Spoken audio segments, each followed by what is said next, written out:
Okay. I think I'm live. I'm pretty sure. I had to make sure we're not streaming to Twitch. Cullen says, "I'm sorry. What? What do you mean? Um, what are we confused about? I'm not sure. I am going live a little later than I normally do. That is when the guest I'm having on tonight could make it. Um, Hopefully they'll be here soon.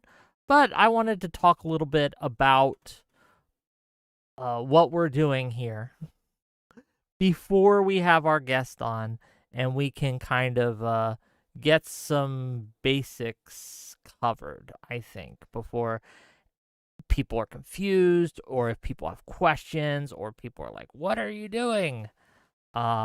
Zephyr Hash, nice to see you. Cullen, nice to see you as well. Zephyr Hash says, Wick pulling all his right-wing contacts for our entertainment. Respect. Well, a couple weeks ago, maybe last week, time is a construct, I had a conversation, or I hosted a conversation between Staxiums and Lactoid on the Charlottesville rally.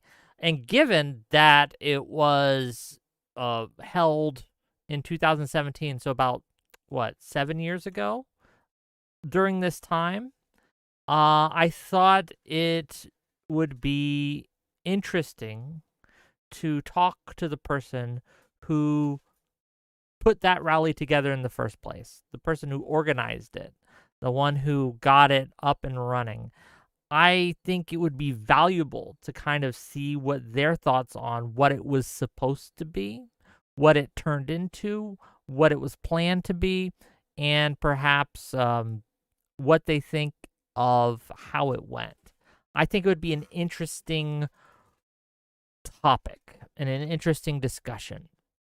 Now, that said, obviously, I'm probably not going to agree with everything this guy says tonight. Okay, I'm not going to guess what he's going to say, but I have a pretty good idea.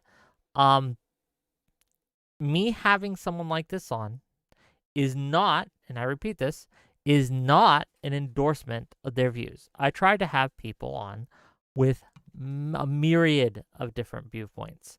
Some I really don't like at all. Some I find to be dangerous even. But I think that it's helpful to understand and to hear directly from the people involved what they think and why they think the way they do. And I think that instead of having this caricature in our head, it's important to actually discuss these things with these people. So hopefully he gets here soon, and hopefully we can get this done. But we'll find out, right? Tom Foolery Show, Basecast. Well, thank you for being here. Nice to see you. How's Tom been lately? I haven't heard around about you for a while. I think that's probably a good thing. I know you were going through the shit, so to speak, for a while. Okay. I've also been just kind of looking at different things about Walls when it comes to his military career. On Thursday, we're having an all-veteran panel. That should be interesting. I'm having Connor Points on. I'm going to be having Fabian Liberty Scott, Aircraft Sparky, and a few others, and all veterans. And we're going to be talking about some of the accusations. So that will be fun. I'm excited to have that. Again, I don't usually do things at this time, so I'm curious who's going to show up and who's not going to show up, right? But nice to see you all. Nice to see you all. We're obviously not streaming on Twitch this time, so it is what it is. Oh, but how is everyone tonight? How are you doing, dear viewers? What are you all up to? Good things, I hope. I do hope so. This guy wrote a book as well. The link's going to be in my description. The book is called Charlottesville and the Death of Free Speech. I have not read this book, to be clear, but if you're interested after the discussion tonight, you can click on the link in the YouTube description and you can purchase the book if you'd like. Yeah, I guess we'll find out when he gets here. Hey, Silverhand, nice to see you. Fates, you're watching your friend gamble? Interesting. Parallax says, crazy how you can write a book even if you can't read one. Look, this gentleman reached out to me. He wanted to talk because we were covering this subject. And again, I think it's interesting to be able to hear from people who are involved in these events. We don't have to guess at their thoughts. We can ask them directly. We don't have to guess on what they meant to have happen. We can ask them directly. We don't have to guess on whether or not they regret doing what they did. We can ask them directly, so it should be fun. Loose word usage there. How much do you know about this guy? I'm gonna be real with you. Until he reached out to me, I didn't know much about this gentleman. That's just a courteous term. Respectful. I try to be respectful when I can. But there's a lot there. There's a lot. We'll get into it as we go. I have some questions and we'll ask them. And if you, dear viewers, during this interview also have questions, let me know, right? Super chat them, throw them at me if they're interesting, or if you super chat them, I'll try to get to them. I'm not sure how long this interview will last. I'm not sure how long this discussion will last, but I guess we'll find out. Yeah, tomfoolery. You know a lot about Jason. What did he used to be in the? Did he used to be in the scene or something? Was he at one point making the panel rounds? Yeah, he just got into Intense Complex says, why did Wick advertise his kick? Doesn't he know that what kind of viewers settle for kick? Look, I pulled someone in, but he's backstage. I'm gonna pull him in and we're gonna say hi. Hello, you're live.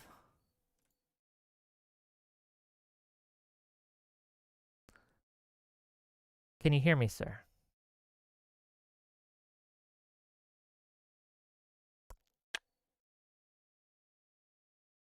Testing. Ah, here we go. I can hear you. I could for a moment there. Now I can't anymore.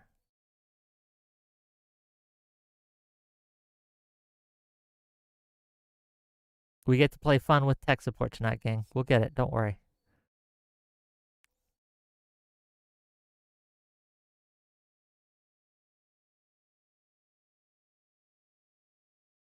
Do you have push to talk enabled, or what are your settings like here?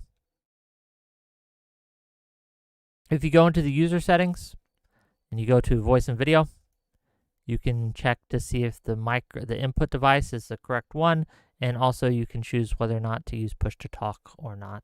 That is up to you.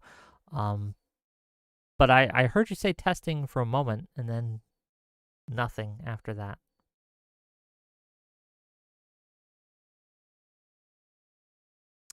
You know what would have been wise, friends, if we did this testing before the show? That would have been a wise thing to do, but I am not a wise man, so here we are.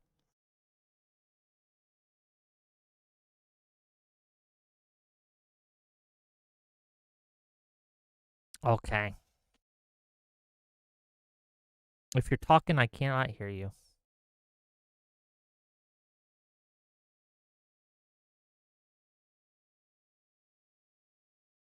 It's weird because I heard you for a moment, like when you said testing, and then I didn't hear from you again. So I know it can work.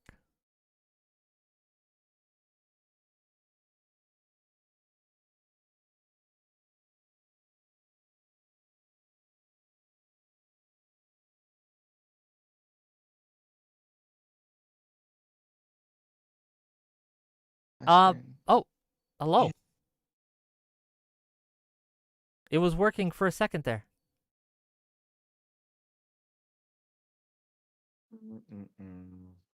We can hear you humming.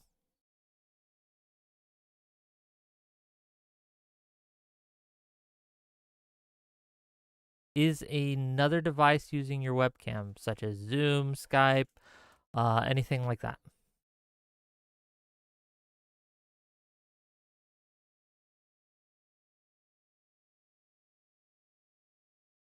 Can you at least hear me?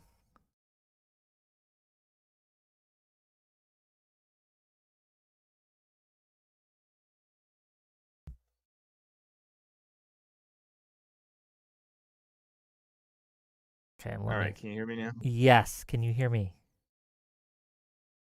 Okay.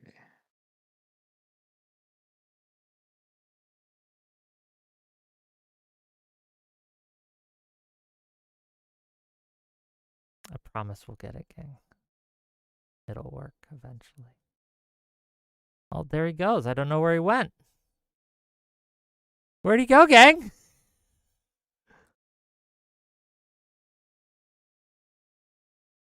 Oh, no. Hold on. This is going to be riveting content, I promise you. Okay, we just got to get it done. Welcome back. Can you hear me?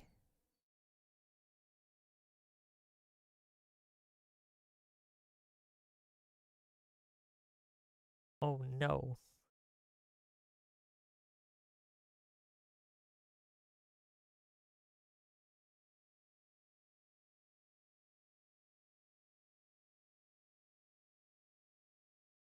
All right, Okay. so there's the camera. Yes, we can see you and we can hear you. Can you hear me? Okay. Yes, I can hear you. Excellent. Great. We are getting a little bit of an Fantastic. echo. So if you can turn down your sensitivity or use a headphone, I don't know. Um, Here,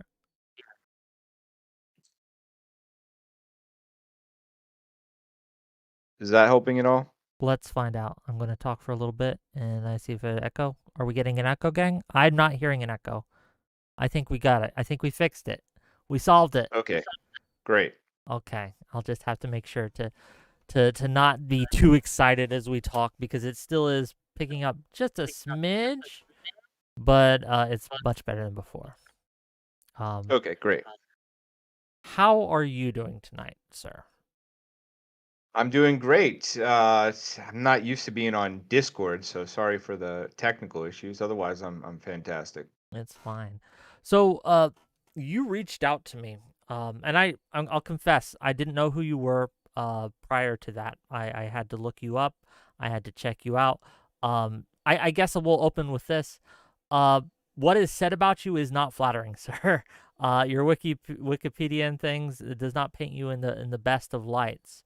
But you're here, and I believe in letting everyone speak for themselves and not just taking other people's words for who they are. So, tell my audience who you are, um, why you decided to reach out, and just kind of give it a little introduction. Go ahead.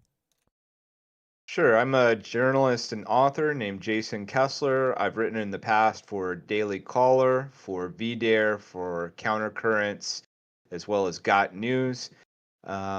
In 2017, I was the permit holder for the Unite the Right rally in Charlottesville, which ended up turning into a big historical event, one of the biggest events of the Trump administration. Police didn't protect the event. A riot broke out, and no one was allowed to speak, essentially. Since then, I've continued my activism on behalf of white people, on behalf of free speech.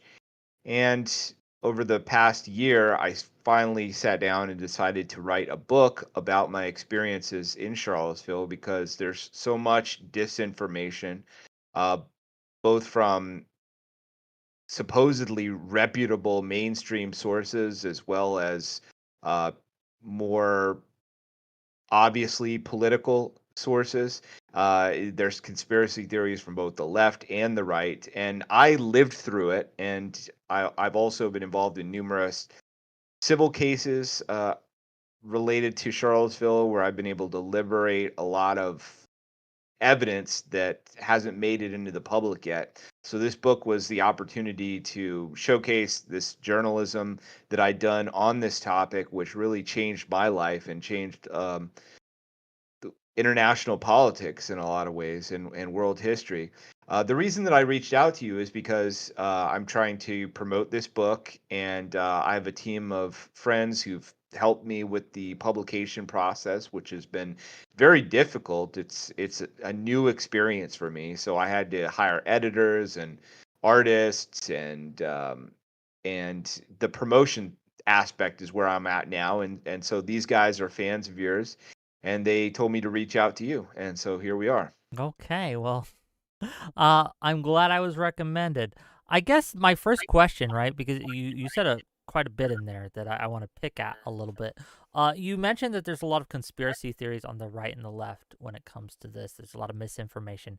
Can you give me an example of some of the biggest pieces of misinformation that you feel have permeated into the media, into people's minds about what this was? Right? What the rally was, what happened at it, etc. Go ahead. Well, from the right wing, you get a lot of the Alex Jones type stuff. Like people say, that it was a setup, that the people who organized Charlottesville were working for Obama and Hillary, and the Antifa and the Nazis got off on the same bus, and it was all political theater. The fat woman wasn't really hit with a car; it was faked, and the guy who was driving the car was a uh, black ops actor, and all kinds of crazy stuff. And then the left, which is essentially the mainstream, and I would also say the Jewish perspective on this, because they're all sort of tied in together, is that we're just a bunch of violent bullies. We had no intention of speaking. We were using the pretext of a rally to go and beat up racial minorities. And that was definitely not true either. We were there, the ones with the permit, we were there to speak. It was the other side. It was Antifa who came armed to the teeth to attack us. And the fact that our protesters had helmets and shields and so on and so forth was not because they were the aggressors, but they'd seen a whole year of violence transpire. And that's also covered in the book, is the context, because people always talk about Charlottesville out of context. Like, why are these guys just showing up out of nowhere and there's fighting and so forth?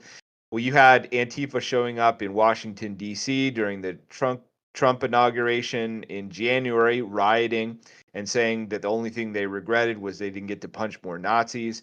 You had New Orleans attempting to take down Confederate monuments, and brawls were breaking out between Antifa and Confederate heritage protesters. And there was something called the Battle of Berkeley, which revolved around a lot of violence at free speech events at the UC Berkeley campus, where Milo Yiannopoulos and Coulter and some other folks called the Patriot Prayer tried to do these protest events there, were attacked by Antifa. The police stood down and they turned into riots. So what happened in Charlottesville was after all of that, and so it's within that context that uh, that people Yeah. came to speak, but they were prepared for violence. Well, let me rewind a little bit and start a little more basic, I guess. Again, you said a lot, and I want to talk about it. Uh, what was the initial reason that you put together the Unite the Right rally? Like in your for your in what? Yeah, what was your motivation? I guess. What did you see happening that you wanted to protest about? That you decided that it was wise to kind of get this together? Go ahead. Well, it's a complicated story, and the full story is in my book, Charlottesville and the Death of Free Speech. But it sort of revolved around me being in my hometown of Charlottesville, Virginia, and seeing a lot of radical changes very quickly, and a very hostile culture towards white people rising up, and feeling like I needed to do something about it. And at the same time, I sort of became aware of the alt right as a presence. I wasn't really clear on all of their politics at the time, especially some of their beliefs about World War II and Jews. This was I've had a political evolution where I've become a white nationalist over time. I was not a white nationalist at the time of Charlottesville. I was But you more are now of, a white nationalist, to be clear. yeah, I consider myself a white nationalist. I would We'll consider talk to that myself about more in of a a second. moderate. Yeah, I'm more of a moderate than some of the others you'll see online, but yeah, I would say that that's the case. But as I was in my hometown, there was a black supremacist vice mayor who was saying a lot of horrible things about white people and advocating to remove a historic monument of Robert E. Lee from the Lee Park in the center of the downtown area in Charlottesville. I unearthed a bunch of tweets of his where he was saying a lot of anti-white things. My favorite thing about being down south is seeing the look on the faces of little white men when they have to look up to a black man. White women are the devil. I hate seeing white people around town. So this obviously spoke to me about his motivations for taking down the monument, which was to the celebrate the history of my ancestors, of my ethnicity, and he was saying it was about anti-racism while he's saying all these very racist things. And so I met up with some people from the alt right when they were doing events in the Washington D.C. area, and they had by happenstance already planned to do an event in Charlottesville, and that ended up being a torchlight demonstration that they did in May, the tiki torch and I thing. attended.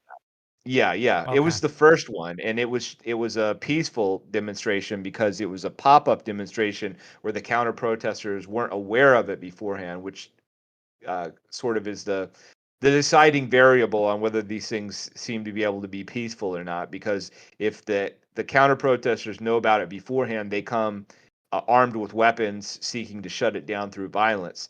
That didn't happen the first time, so I invited them back for another rally, and we expected it to go more or less the same as the first, and we were really in for a rude awakening there. So, to be clear though, the you're saying that the first event that you had wasn't violence. You kind of expected it to kind of go the same way. Is that correct?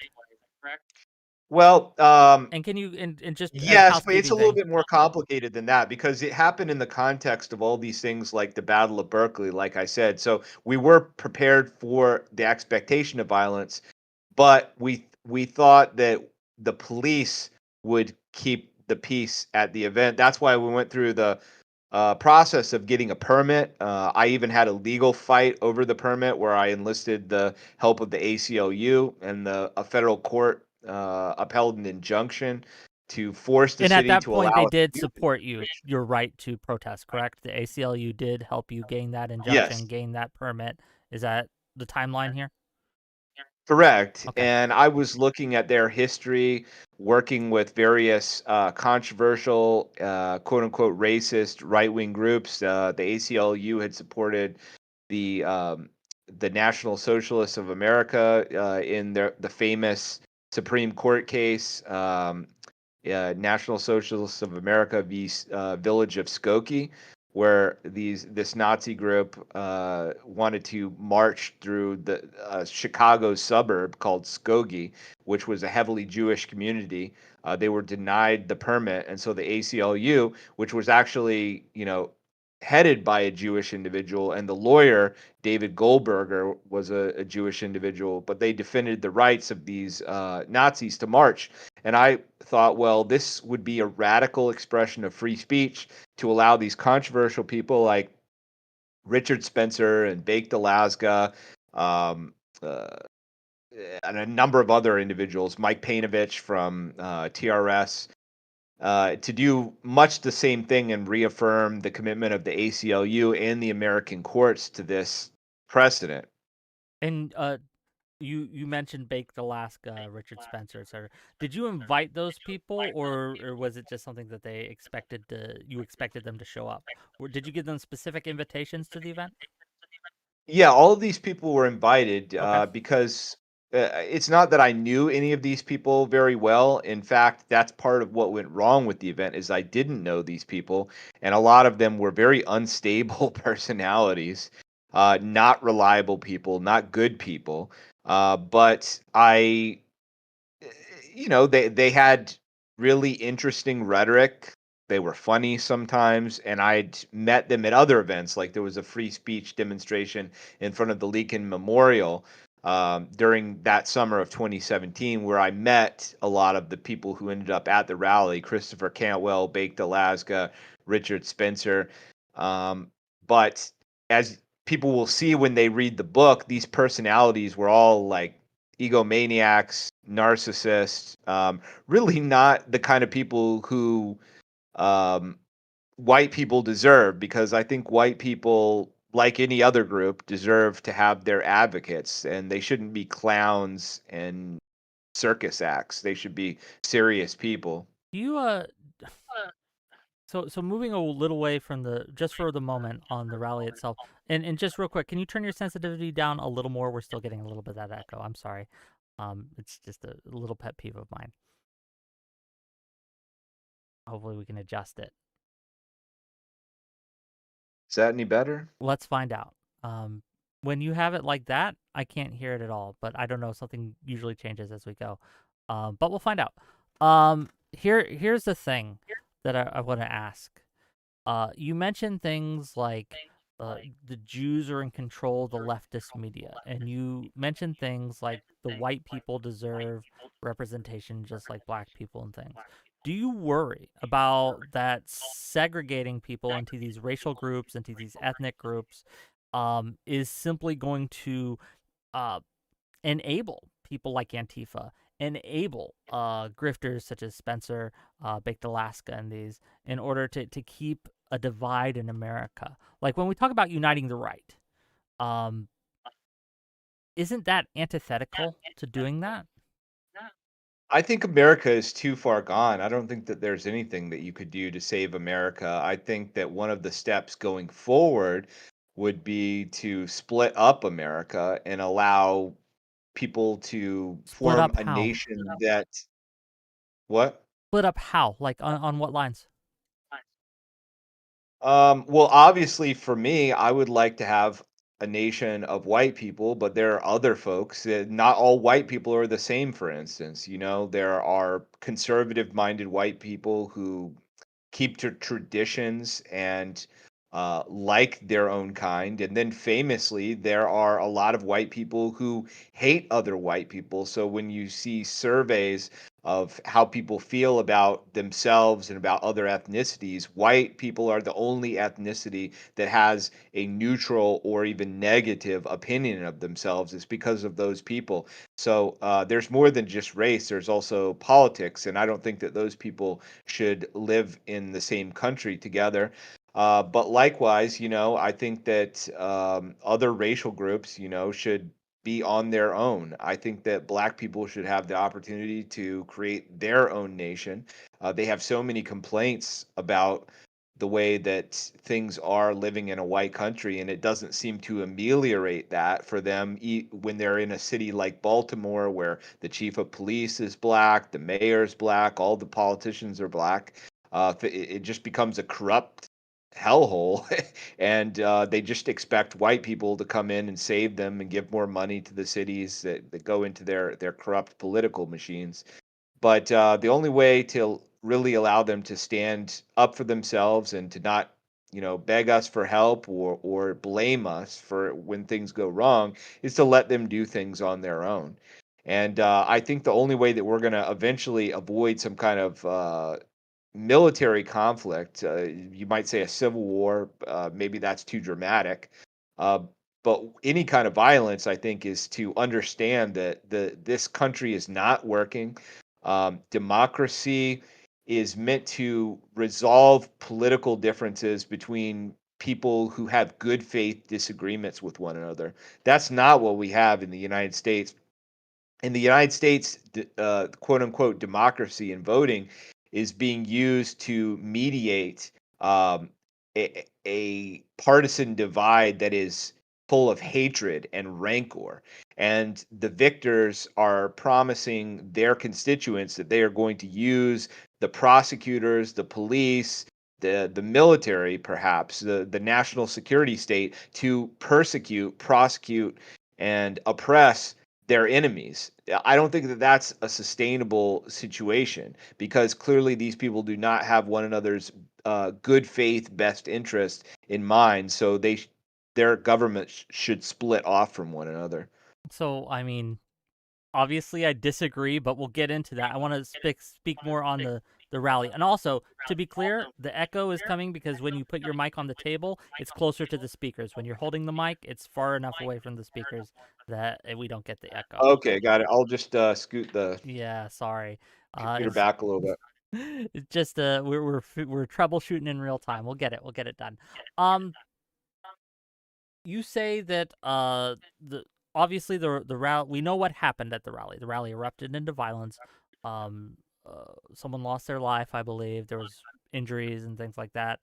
Um, to you, like, what are some of the ways you think that we could have avoided that, avoided that kind of response, avoided the violence? While because I'm with you when you say like radical free speech expressions should be protected. I am of an older school ACLU believer that did think that they ruled correctly in the Skokie trials, right? That they did do the right thing when they allowed Nazis to protest, even though I am, again, not a Nazi and I find them reprehensible. But I think everyone deserves the right to be heard. What is if you could go back and do it all again? What do you think you could have done to prevent the violence that occurred there, if anything? Go ahead. Once again, it's an incredibly complicated situation, and that's why I needed to write a whole book about it because the book contains, for instance, conversations that I had with police, and it's got links in the footnotes to at the actual recordings because the police were surreptitiously recording conversations I was having with them. This is a historical work that's really unlike something you read on ancient history or even the 20th century because so much of it played out on social media, on camera. So we literally have video evidence of so much that's happened. There were also civil cases where I got to read the private emails and text messages of a lot of the principals involved. So there are issues that I could have controlled and there's things that I couldn't control. um, the biggest problem was my naivete about the willingness of the government, especially in left wing cities, to protect free speech. That American dedication to free speech has really fallen off, and we see that in a lot of opinion polls where the younger generations, Gen Z, and so absolutely do not believe. You're cutting out. Your audio's cutting out. I don't know why.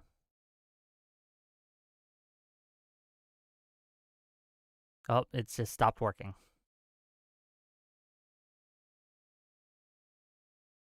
The last thing we heard was your naivete about leftist cities and their willingness to protect free speech. Then, oh, it might be back. Sorry, You hear me audience. now? Excuse the technical issues. I think so. Go ahead. Sorry, I haven't used Discord in a long time. I never have these technical issues on Hmm. StreamYard or anything like that, so I'm kind of befuddled about what's happening. But I had a lot of naivete about the dedication of left-wing governments eh, to protect free speech. This was a value that all Americans cared about at a certain point. Now you see a lot of opinion polls where the younger generations, Gen Z and so forth, they absolutely do not feel like people have a right to speak when it offends people. They feel like stopping people from being offended is more important. And there was a heavy left wing activist core in Charlottesville that did not want this rally to take place. They didn't care about the legal precedent of these Supreme Court cases or the right to free speech. They wanted their government to shut it down. And eventually, essentially, the government caved to that position. there was a independent review conducted by a former federal prosecutor named Tim Heaphy, who was actually hired by the city of Charlottesville after the event. And he found a lot of disturbing things about the way the city handled it. For instance, when the violence first started breaking out, and the police chief was asked what he wanted to do, whether he wanted the police to make arrests, prevent the violence, he said, "Let them fight. It will make it easier to declare an unlawful assembly." So that is the key to the whole thing, is that there have been many controversial free speech events that where violence was minimal or non-existent. In this case, there was a lack of a commitment by the authorities to protect the event, and that is what led to violence. Sure. Was the police I allowed the chaos to happen as a pretext to shut down the event. Now, the I could not control that. There's nothing I could do about that. The one thing I could control is, control the flow of my people into that protest area. And I didn't have control over that because I had essentially a mutiny against me during the event by people like Richard Spencer and his so lieutenant at the time, a guy named Elliot Klein. And they were spreading rumors that I was Jewish so to to be basically clear, undermine me among. yeah, just to be clear, just to pick on that for a moment, you were saying that because of Ezra Klein, was that the name you used, and Richard Spencer, that they basically took the reins No, from not you. Ezra Klein. I'm I sorry, don't. Ethan Klein. Ezra Klein is like a media figure. Yeah, He was a guy named Eli Mosley, Elliot Klein, who was Elliot one Klein. of the Okay, thank leaders you. of a Sorry. group named Identity Europe at the time. Okay, I misheard. My bad. Elliot Klein then and Richard Spencer both conspired together in order to stop you from being able to control the situation, which led to violence. One question on that, right? We talk about, or you talked about, like the right not to be offended and things like that, and I understand that, but I would be remiss if I didn't ask. Uh, you understand that the ideology of white nationalism and some of the things you guys say and do are pretty offensive to the normal person, right? Like, is that a monkey hanging in your background? Yeah, Um, you can see not that a real maybe. monkey. He's a porcelain monkey. It's a porcelain monkey, and he's just hanging. You don't see why people might find that a little distasteful, at the very least. A monkey? I mean, A porcelain monkey? you don't think it's like a dog whistle or anything like that? I mean, come on, Monkey? monkey. No, no, it's not intended to be that. It's just Okay, it gives you a little bit of I think he's cute. It's not supposed to be like a black person or something, if that's what you're insinuating. okay. If you're saying that it's not supposed to be that, I'm asking questions. If that's your answer, that's fine. But yeah, a lot of people in my chat are saying, is that like a little dog whistle there? And I kind of Oh, had to ask. I just like monkeys. Just I like like monkeys, like hanging them in the background. Okay. No, hey, if that's your thing. Let me. I guess just to be clear, then. So you are blaming specifically, Richard Spencer and Elliot Klein. Did I get that right? not exactly. Like I was saying, Okay. it's really the police who were and the city government and their lack of commitment because we needed the police to separate people. What I was trying to say is that the mutiny against my leadership at the event prevented me being able to try to mitigate what was happening. For instance, um, when I woke up on the morning of the rally, I had no idea what was going on. No one was communicating with me except for my team. I didn't have anybody on the ground to tell me that the police weren't showing up. Because when we did eventually arrive, it was obvious there were no police and there were a ton, like dozens of fanatical Antifa outside of the event. Some of them were armed and people were getting beaten and Were your attacked on people the way armed as into. well? Some of them were. Okay. Uh, it was not something. See, what I encouraged people to do was to bring like signs, that they could use to um, spread their message, but if they were attacked and needed something to defend themselves with, they could use that.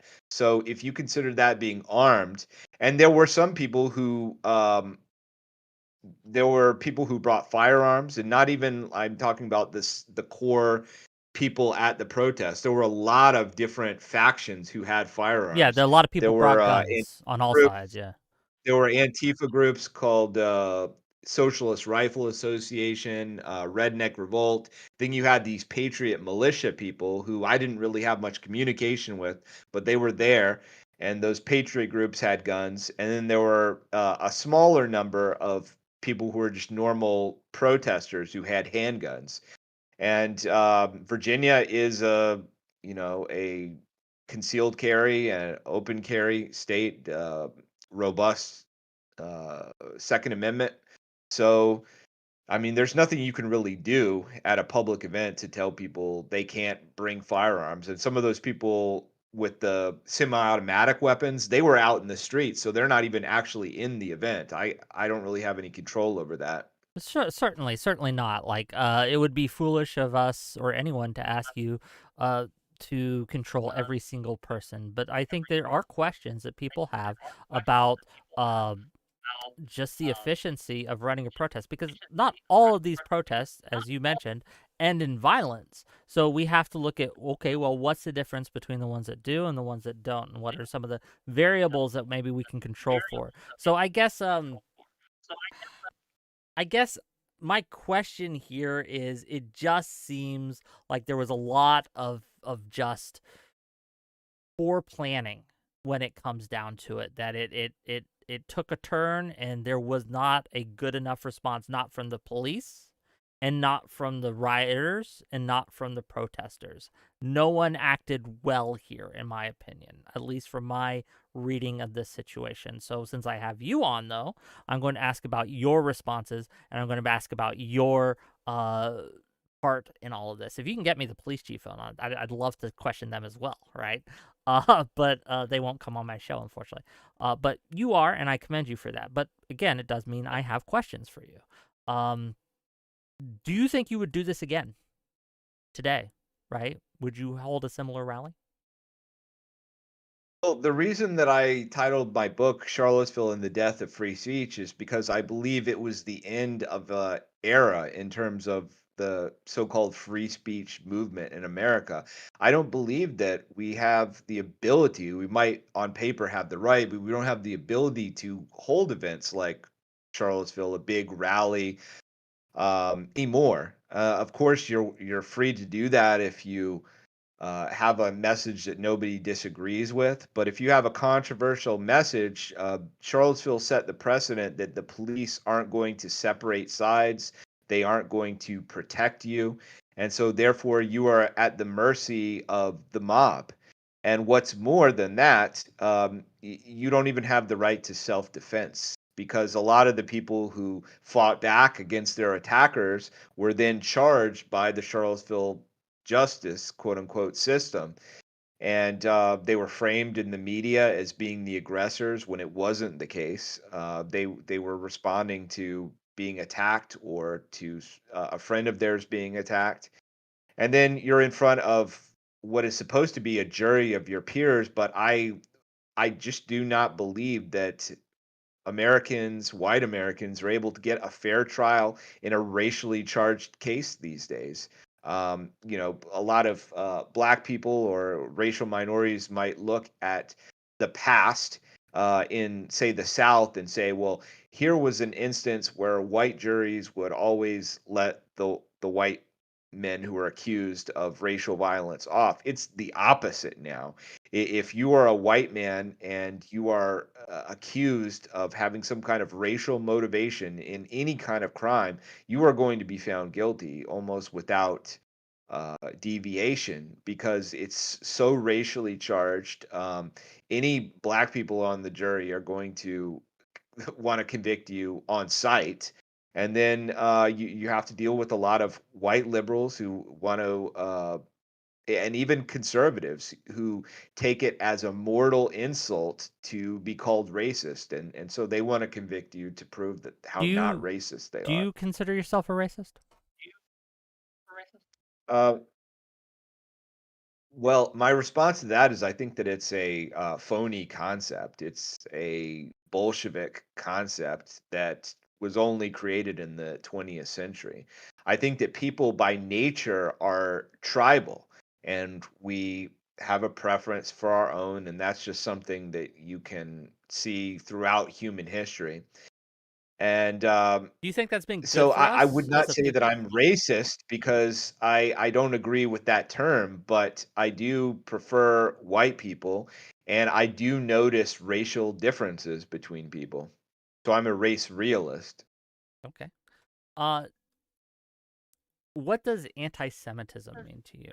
All right, because you mentioned in the Skokie case, the ACLU at the time was run, or the head of them was a Jewish individual, right?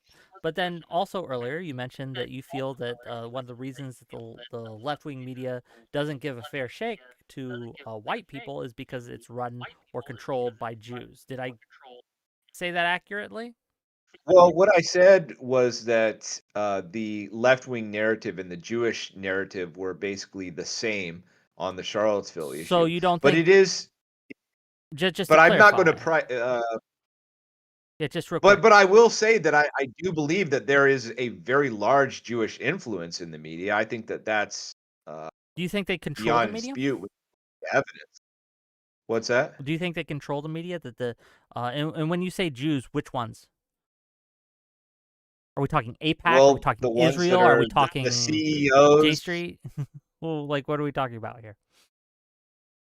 Well, I don't have the latest data right in front of me because the CEOs and COOs and the shareholders and all these people are constantly being cycled in and out. But there are memes that people can look up that have graphs that show all the Jewish individuals that run, NBC and the Hollywood movie studios. And I mean, there's a funny game that's played where, for instance, Hollywood is one of our biggest, media industries, and some people will act offended if you say Jews control Hollywood, and I don't think control is too strong of a word in the case of Hollywood. But then you'll see articles in Jewish publications from Jewish writers saying, uh, yes, Jews control Hollywood, and there's nothing wrong with that. I mean, it's part of their story. It's part of, uh, if you are looking at it from the Jewish perspective, their success story is that they came and were very influential in the media, which means they're controlling a lot of information. So you have to consider that a lot of our assumptions about reality are formed by the media. And if there's a certain group that, for instance, never gets tired of putting out movies about World War II and the Holocaust, it's to the point that it becomes like a new religion, then uh, you have to question who is putting that out and what their agenda is. And then also you have to look at the assumptions that are there about white people. And a lot of our political paradigm in modern politics is largely shaped by the aftermath of World War II, which cemented this idea that white people are racist, they're bad, they're authoritarian, and Jewish people are a victimized people who the governments of the world owe a major debt. So we have to support Israel and we have to give them all the military the aid How they do we? asked Well, for, let's and we talk about don't that care for a about the minute. Palestinians. Yeah, let's talk about that for a minute because I What? think that the coverage of the Israel and Gaza conflict after October 7th, I think that really puts a crack in this narrative that the Jews are controlling the media. If we look at the media coverage of the Gaza war, for example, it's not at all favorable to Israel in a lot of cases. And if the Jews did control or exert a lot of influence over the media, you would think that might not be the case. But we see article after article, we see um, hit piece after hit piece. We see a lot of different opinions being made about Israel specifically and condemning Israel, calling it a genocide, all these different things. If the Jews are controlling the media, I just gotta tell you, they're doing a bad job at it. Well, there are a number of things that are going on there. First of all, there is a paradigm shift that is happening after October 7th. And that's why a lot of white nationalists who are concerned about Jewish power and influence are really leaning into this issue because they see that there's a lot of criticism towards Jews and Israel over this issue. The Democrats have a coalition of various groups that really don't seem to have too much in common aside from their hatred of straight white men and women, especially the men. And any political movement sort of needs an enemy to rally around. And this coalition includes, black people and Asian people, Hispanic people, and Jews are sort of at the top of the hierarchy, even though there's a smaller number of them. Um, this coalition doesn't always have the same views in mind. And in this case, there's a fracture that is opened up between brown people who see themselves in the Palestinians and Jews. Now, another thing is the Jews themselves are not united on the issue of Israel. There's a lot of varying opinions. So it's not like um, it, you're sort of Yeah, characterizing it's it almost as as, if ethnic groups aren't a every monolith. every Yeah, Jew every Jew, there are left-wing Jews who who have a different position where they're actually more in support of the Palestinians, actually. And one thing that I've realized is that a lot of the protests that we see against Israel are often run by Jewish individuals. So it's sort of a house divided thing and not really, sure. Jews that are powerless to stop the bad stories about them. A lot of Jews are writing the bad stories about Israel's war crimes because there is a civil war in Judaism between the left wing secular types So and the more right wing Orthodox what types. if I told you? What if I told you that this is the case with every ethnicity, whether it be black, Jewish, white, Muslim, etc., that they're full of different people who have different interests that act in different ways and have competing narratives where they argue with each other. They don't always agree. They're not a monolith.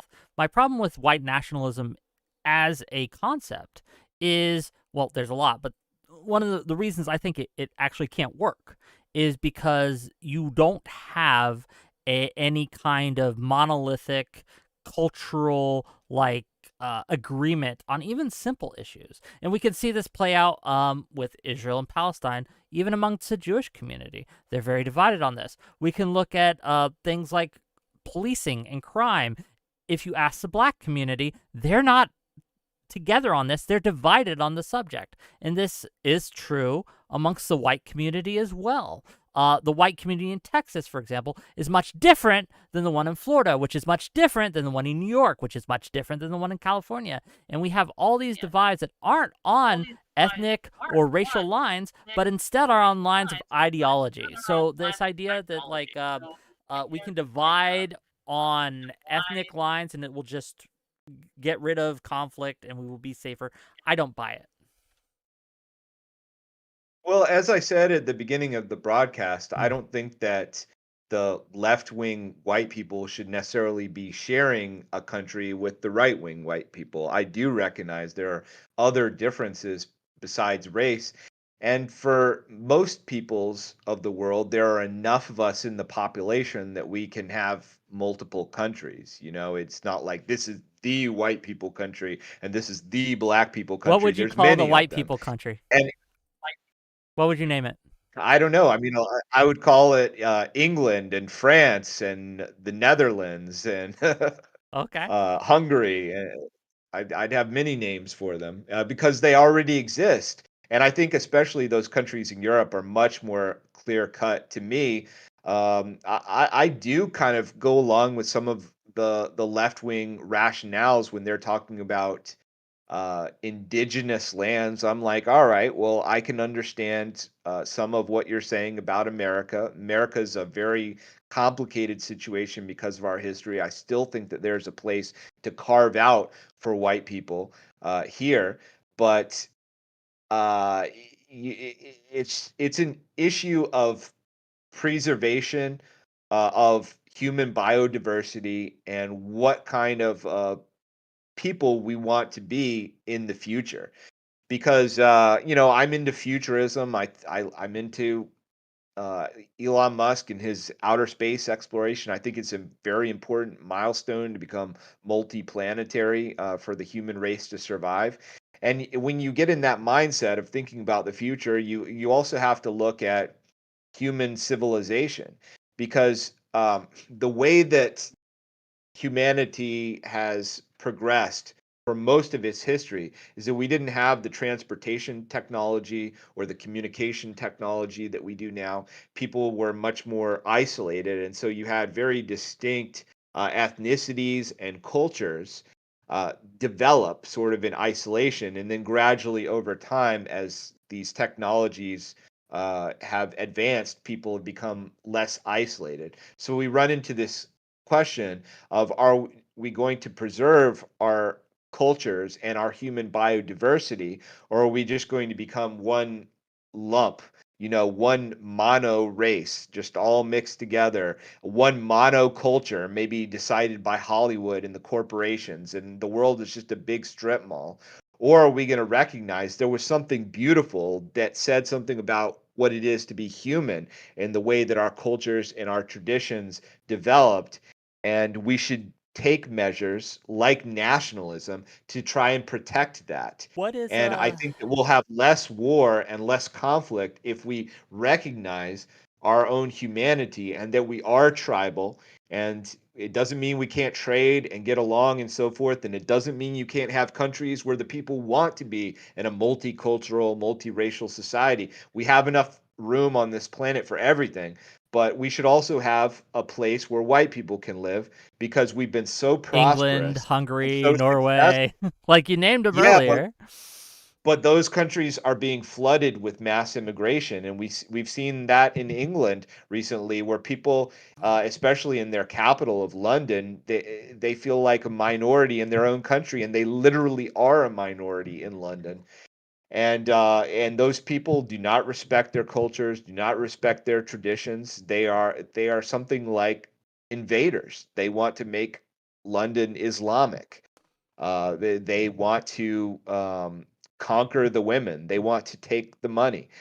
This is not an unusual thing. Young men of all races have done this throughout history, and it's extremely naive for these European and American governments to say, come on in. There's no such thing as race. We'll give you free cell phones and free hotel and all the Well, I money. think the And here's a guide on sleeping with the sure. local women. It's total naivete, and it's destroying that indigenous culture, including the ethnicities. Lots of places to go for this. I have two questions for you. The first one would be, again, that you mentioned that even in this worldview that you have, you recognize that there is room for countries which do decide to intermingle and be multicultural and all that. My statement to that would be that that is what I guess my question, would be, why is America not that? We are a nation that has decided, for better or worse, to be that, to be the multicultural mixing, the melting pot, if you will, where we invite the cultures all over the world to come and intermingle and live together in hopefully harmony, right? Which we have our issues. I won't disagree with you. So yeah, why isn't America that exception, that ideal that you said that even in your worldview that the world has a place for? Why wouldn't you go to Well, like somewhere like Norway or Sweden or something and try doing the I am. nationalism there? You are? You're in Yeah, I'm Norway? planning to go there in the fall and the winter. I want to see what it's like to live over there in those countries, because I Are you gonna visited. move there? Well, at least for the fall and the winter, I have to work here in the spring and summer, so I'll be back until I can find a way to make a living over there as well. I'm gonna go there to write my second book. I love being in countries like Czech Republic and Hungary that are all white, and there's all that rich history there, the beautiful architecture, the beer, the mead, everything. It's an incredible place to be. And I'm sick of America. I don't like having, angry black people who hate me everywhere. I don't like seeing entire industries of blue collar jobs being taken over by Hispanics. And nothing wrong with the Hispanics. I'm friends with many of them. I speak Spanish. It doesn't mean they're all bad people, but them coming over here is displacing a way of life to the people who founded this country and have been the historic populations here. I'm not like a rah America guy. I think America is deeply I flawed, am. and it has been for a long time. I admire the founders. I do. I admire Thomas Jefferson in particular. He founded the University of Virginia, which I graduated from. He was, he's the hometown saint of Charlottesville. Um, but those guys were different. Those guys were effectively white nationalists. You can um, quibble about the term. It wasn't a term that was in use at that time, but it was taken for What makes granted them white that nationalists? the fact that they created a nation which, in its founding documents, said that citizenship was restricted to uh, white men and of good character, and the immigration was restricted to make sure that the population stayed white. Now, they did make They some mistakes. They brought over African slaves, and that was the sort of the original sin that ruined the project. But that's those a hold on. African If I could just like that's a very interesting way to describe being anti-slavery. I have not heard it phrased like that before. Interesting, but go ahead. um, but they didn't intend for those African slaves to be citizens. They didn't consider them equal to white men. Yeah, they were And slaves. It wasn't an equal thing. Like here, I get it. You acknowledge that the founders made mistakes. I would I would posit to you that keeping it to white men in good standing only was one of those mistakes. no, I think it was correct, and so we've seen the opposite of that over the last century or Do so, you think and the country today, is going that to hell. today, Everything is declining. that's just not true, however. Today, we are healthier, we're wealthier, we have more opportunities, we have better access to information than anyone did back in the 1800s. I mean, we are just better off today, right? Remember, Reagan would ask people, are you better off today than you were back then, right? We can definitively say that today, even white Americans are better off than people were in the 1800s. I think that keeping it ethnic by having slavery and by restricting the vote, as well as some other issues, right? I think that it held us back from our progress, not just socially, but technological progress, etc. All these things were held back by these things. So I guess Well, the I, economy in the South did gangbusters during slavery, and then when they freed the slaves and tried to bring in a free labor society, the country went into a depression, and the South really never recovered from that. And as you know, you're talking about the march of progress technologically, and that is a true phenomenon. America as this great capitalist enterprise has empowered these mega geniuses like Howard Hughes and Henry Ford and Elon Musk to power astounding wonders of scientific innovation. And so we have new technologies that can cure a lot of diseases, and we can communicate with people around the world, and we can travel faster and all this stuff. I don't deny that that is improved, but at the same time, most of those things are coming from, from white inventors or from people with similar IQs, like Asians. Um, s- those are the people who are driving most of this technological progress. What we have with black people, is we have a lot of crime. They're responsible for a very disproportionate amount of the violence. We have tried and Hold tried on. and Why do you tried think to get that is? them to. It's aggression is a biological characteristic that is encoded in our So DNA. you think, to be clear, you think that black people are just more violent than white people genetically on a genetic um, DNA level.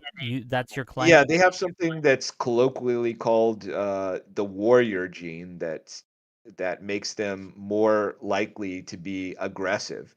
And there's also an intelligence gap there that is very persistent and has been studied. If you go and look at IQs in sub-Saharan Africa, it's like 80.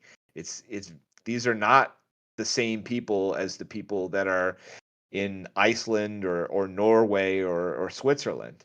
And so we've had this persistent problem where groups that genetically can compete with white people, like Chinese, have also faced discrimination in the United States, but they turned it around like that. The Japanese were discriminated against during World War II.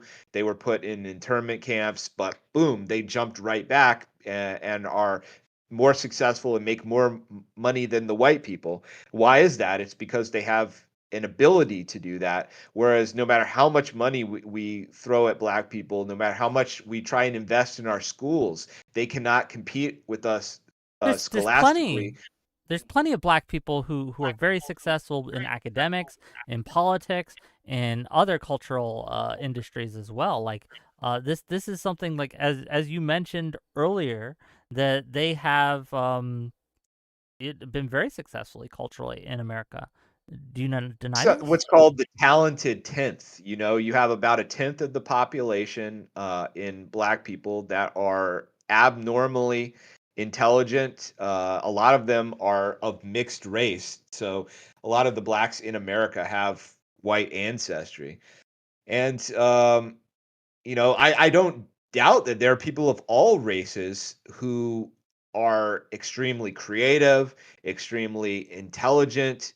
Um, athletic, whatever, but there are some general assumptions we can make about the general population.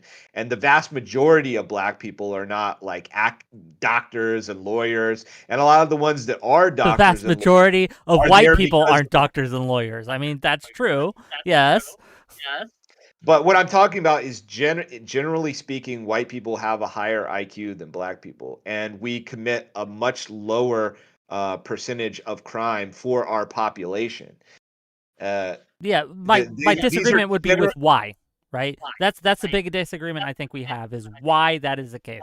Why is it that it tends to be that people in poor income areas, people in with lack of nutrition, lack of supplements and things like that, tend to have more crime, tend to have less success?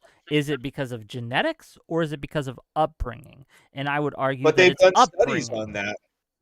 They've done studies on that where they've, compared, for instance, black people who are in higher income uh, families, some of whom who've even been raised by wealthy.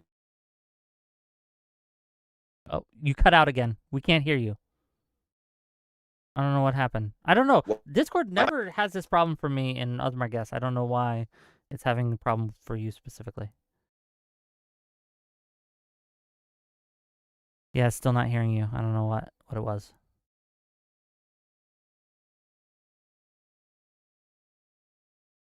Hmm.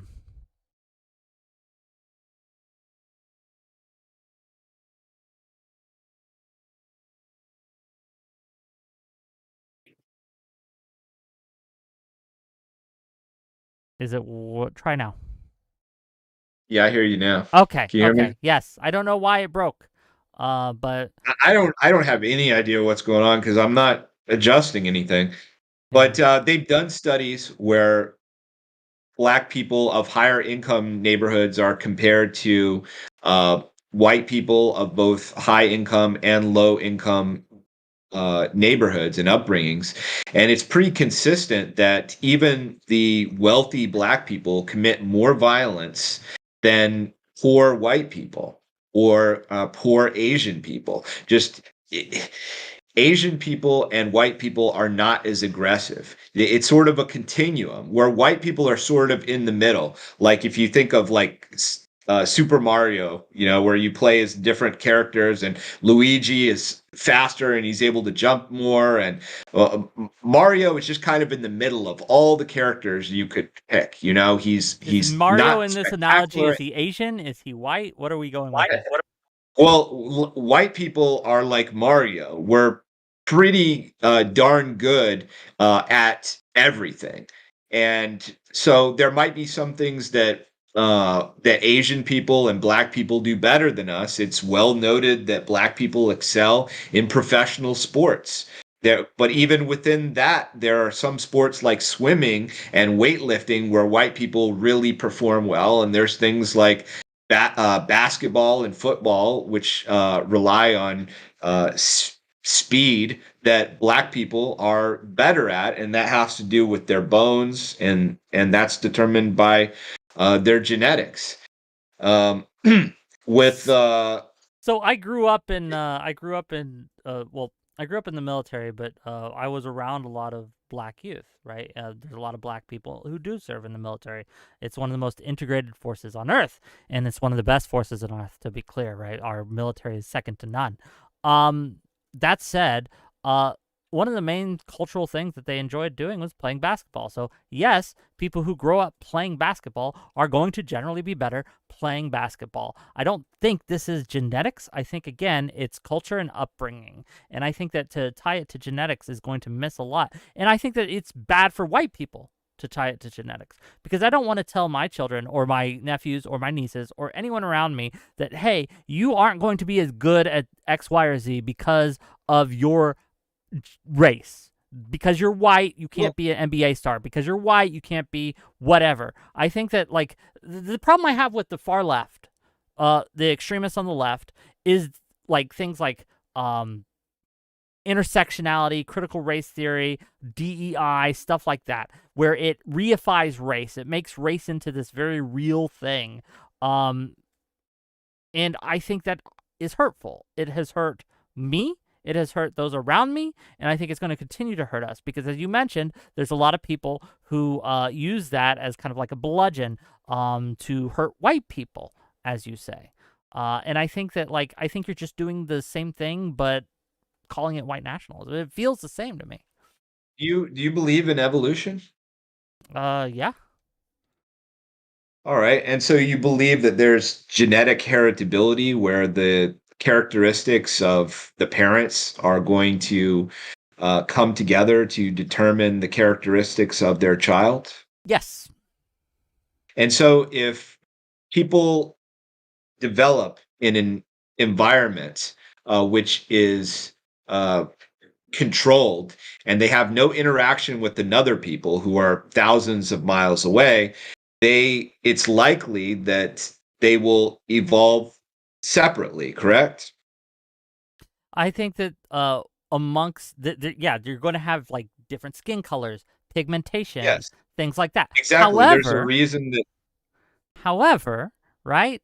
I think that it doesn't differentiate it in us enough, right, as humans, to be something other than what we are. Like, for example, yes, there are Kenyans in Africa who are just faster, it seems to be, right? I'm not an expert on this. Please don't anyone yes. listening to me right now, I am not an expert on evolutionary biology, okay? I'm just going by my observations. I could very well be wrong. Please don't take me as a doctor, okay? I'm not a doctor. I only play one on TV. That said, I think that, like, when you try to use these exceptions, and try to build a rule around them, I think you miss the mark. I think that, yes, there are exceptions when it comes to like freak Olympic athletes and things like that. But when you look at the general population, a black person at random is no more likely to be a threat than a white person at random. If I'm walking down the street dark at night and it's scary, right? I'm alone. You got the fog rolling in. My fear of the person coming towards me is not going to be based on their race, whether it be a white person, a black person, an Asian person, any kind of person, right? It's going to be other indicators that invoke my fear response. Does that make sense? Uh, I hear you, but it depends. If you're in a white neighborhood that has, some black people in it, that's different. The police are going to have a different response there. There are different standards in the community. Who do you think gets Whereas arrested more, white people or black I people? don't know if you've ever been in one of the in the ghetto, like in New Orleans or New York City. There is a hostility. Uh, there Does New Jersey is count? New Jersey, Camden, Trenton area? I haven't been to Camden, so I don't know about that specifically, but I know when you go into the hood, Mm. black people recognize when they see a white person there and they see you as vulnerable, as a target. And I'm a man. So just imagine if you were a white woman. And that plays out in all the rape statistics. When you look at interracial rapes, the incidence of white men raping black women is so low that it doesn't even register in the FBI statistics. You know what the But biggest on the indicator other of rape hand, is, though? It's people black who know each black other. men rape. There's an epidemic of black men raping white women, and it's not just in You say it's America. an Uh, epidemic. What do you it mean? In America, I'm talking that the America. Let's rate talk America right now, right? We're talking in America. In America, what do you think when you say it's an epidemic? Can you be more specific? What I mean is that it is the highest of all interracial rapes. There are so few rapes of black women by white men that it doesn't even register in the FBI crime statistics. Whereas the rape of white women by black women is very high. And in Sweden, where they brought in a lot of these African migrants, the rape epidemic has been so extreme that it's Okay. put Sweden into the top five rape capitals of the world, along with a lot of African countries, and then you have Sweden. That's because these migrants are coming in and they're targeting the women. So I'm looking at rape statistics from RAIN.org. This is perpetrators of sexual violence, and this is their statistics. They're saying that half of perpetrators are 30 or older. The race of perpetrators, 57%, so a majority, are white, 27% are black, 8% are unknown, 6% are other, and 1% are mixed. So again, this idea that it's unheard of that white people rape women is just not true. And men too, I'm assuming, right? Are we talking about interracial rapes, or are we talking about people raping Just their rape own in kind? general. Because see, that's a different thing, and it also doesn't take into account the proportion of the population. Black people are only 13% of the population, but they can commit over 50% of the crime. Yes, but the question would be why, right? And you are claiming that it's because of genetics, and I am saying that it's because of socioeconomic conditions. I think there's a big difference here. And again, Well, like why this is it that idea, there's no this black? idea that white people rape black women less. Well, yes, there are less of them, so of course. So again, like this idea that Well, I just there are challenging less a of lot of the your black men to rape white women, and yet they're still doing it. In 2008, I'm looking at from the FBI crime statistics. This is the first one that I could pull up. There were zero recorded white on black rapes, and then there were 19,293 black on white rapes. So I'm just looking at the statistics where my information is from. It looks like the Department of Justice, Office of Justice Programs, Bureau of Justice Statistics, from 2017. So it's not as recent as I'd like, but it's much more recent than 2008. So again, like I am not saying that there is not a problem with violence or rape amongst different communities. That's obviously true. However, we have to look at to why, and then we have to look at possible solutions. Because if your claim is that black people, they can't help it, they're just genetically programmed to be more violent, and this is going to happen, and they're just going to be more violent, there's nothing we can do. I reject that premise. I think that isn't true when it comes to science, and I don't think it's true when it comes to criminology and how we structure our society. When to kind of get us back on track of the actual book that you wrote when it comes to free speech, because I wanted to talk about free speech a little bit, right? I'm going to get flack for even having you on. There are going to be people out there who really don't like the fact that I had you on and listen to what you had to say, have this conversation. From your perspective, what do you think is the way to change this in society? How can we get back the ability for not just you to be able to come in and say your piece, right, without being attacked for it or deplatformed for it or canceled for it, but also for people who are the diametric opposite of you, for people who you would call a black supremacist, who could come on and say their piece, right? How do we square this circle? How do we fix what you say is dead? How do we revive it?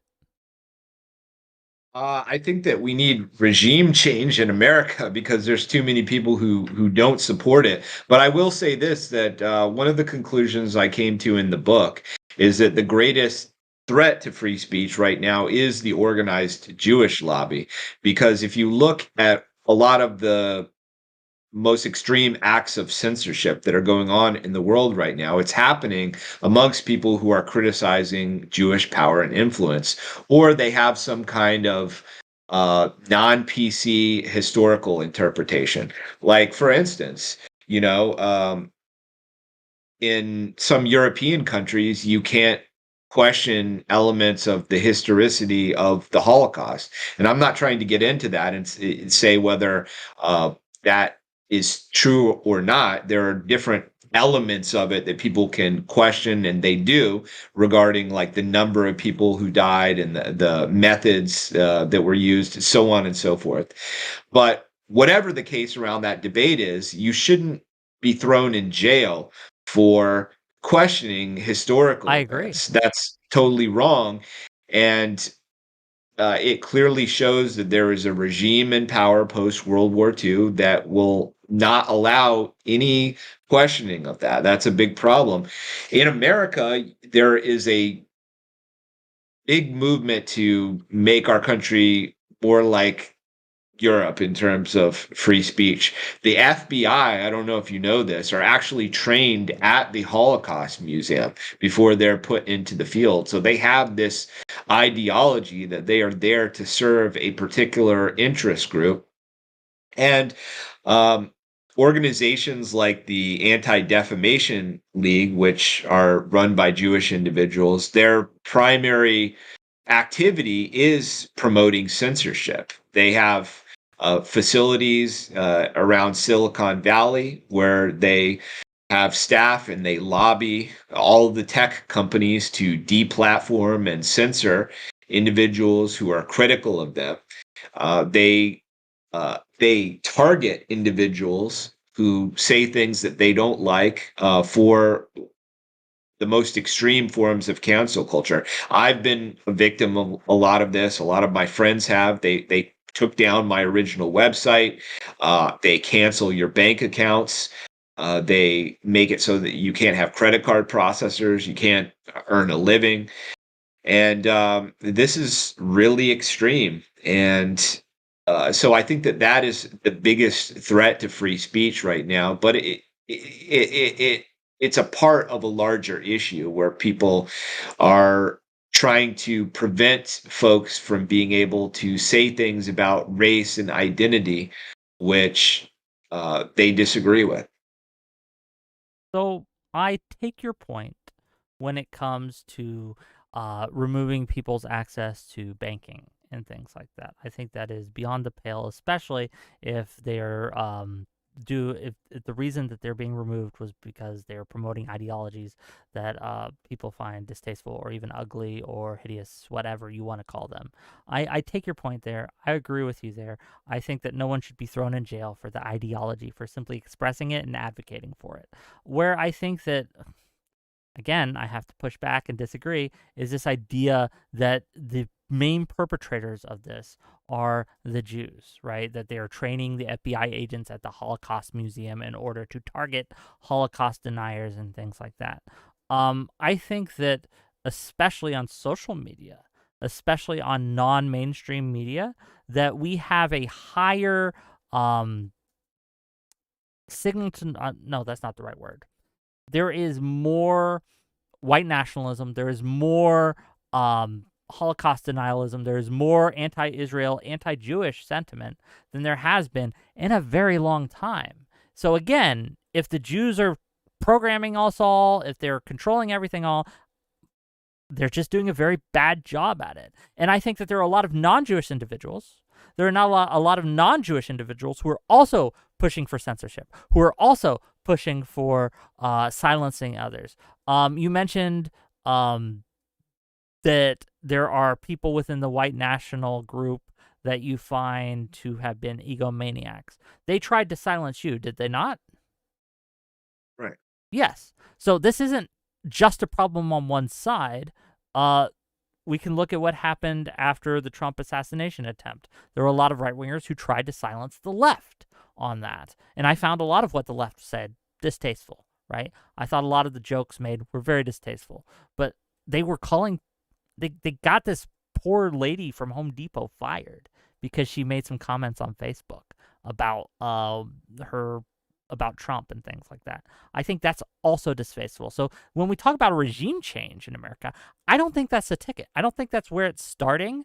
I don't think it's a top-down thing. Unfortunately, I think it's a bottom-up thing. I think that most people, and this is, I'm saying this regretfully, right? Most people, if you ask them, they want to silence their political opponents to varying degrees. Right? They think that there are certain things that you should not be able to say or should not be able to advocate for. So I don't think this is coming from the top down. I think this is coming from the bottom up. And I think that a regime change isn't going to, it isn't going to matter if the foundation's rotten. Does that make sense?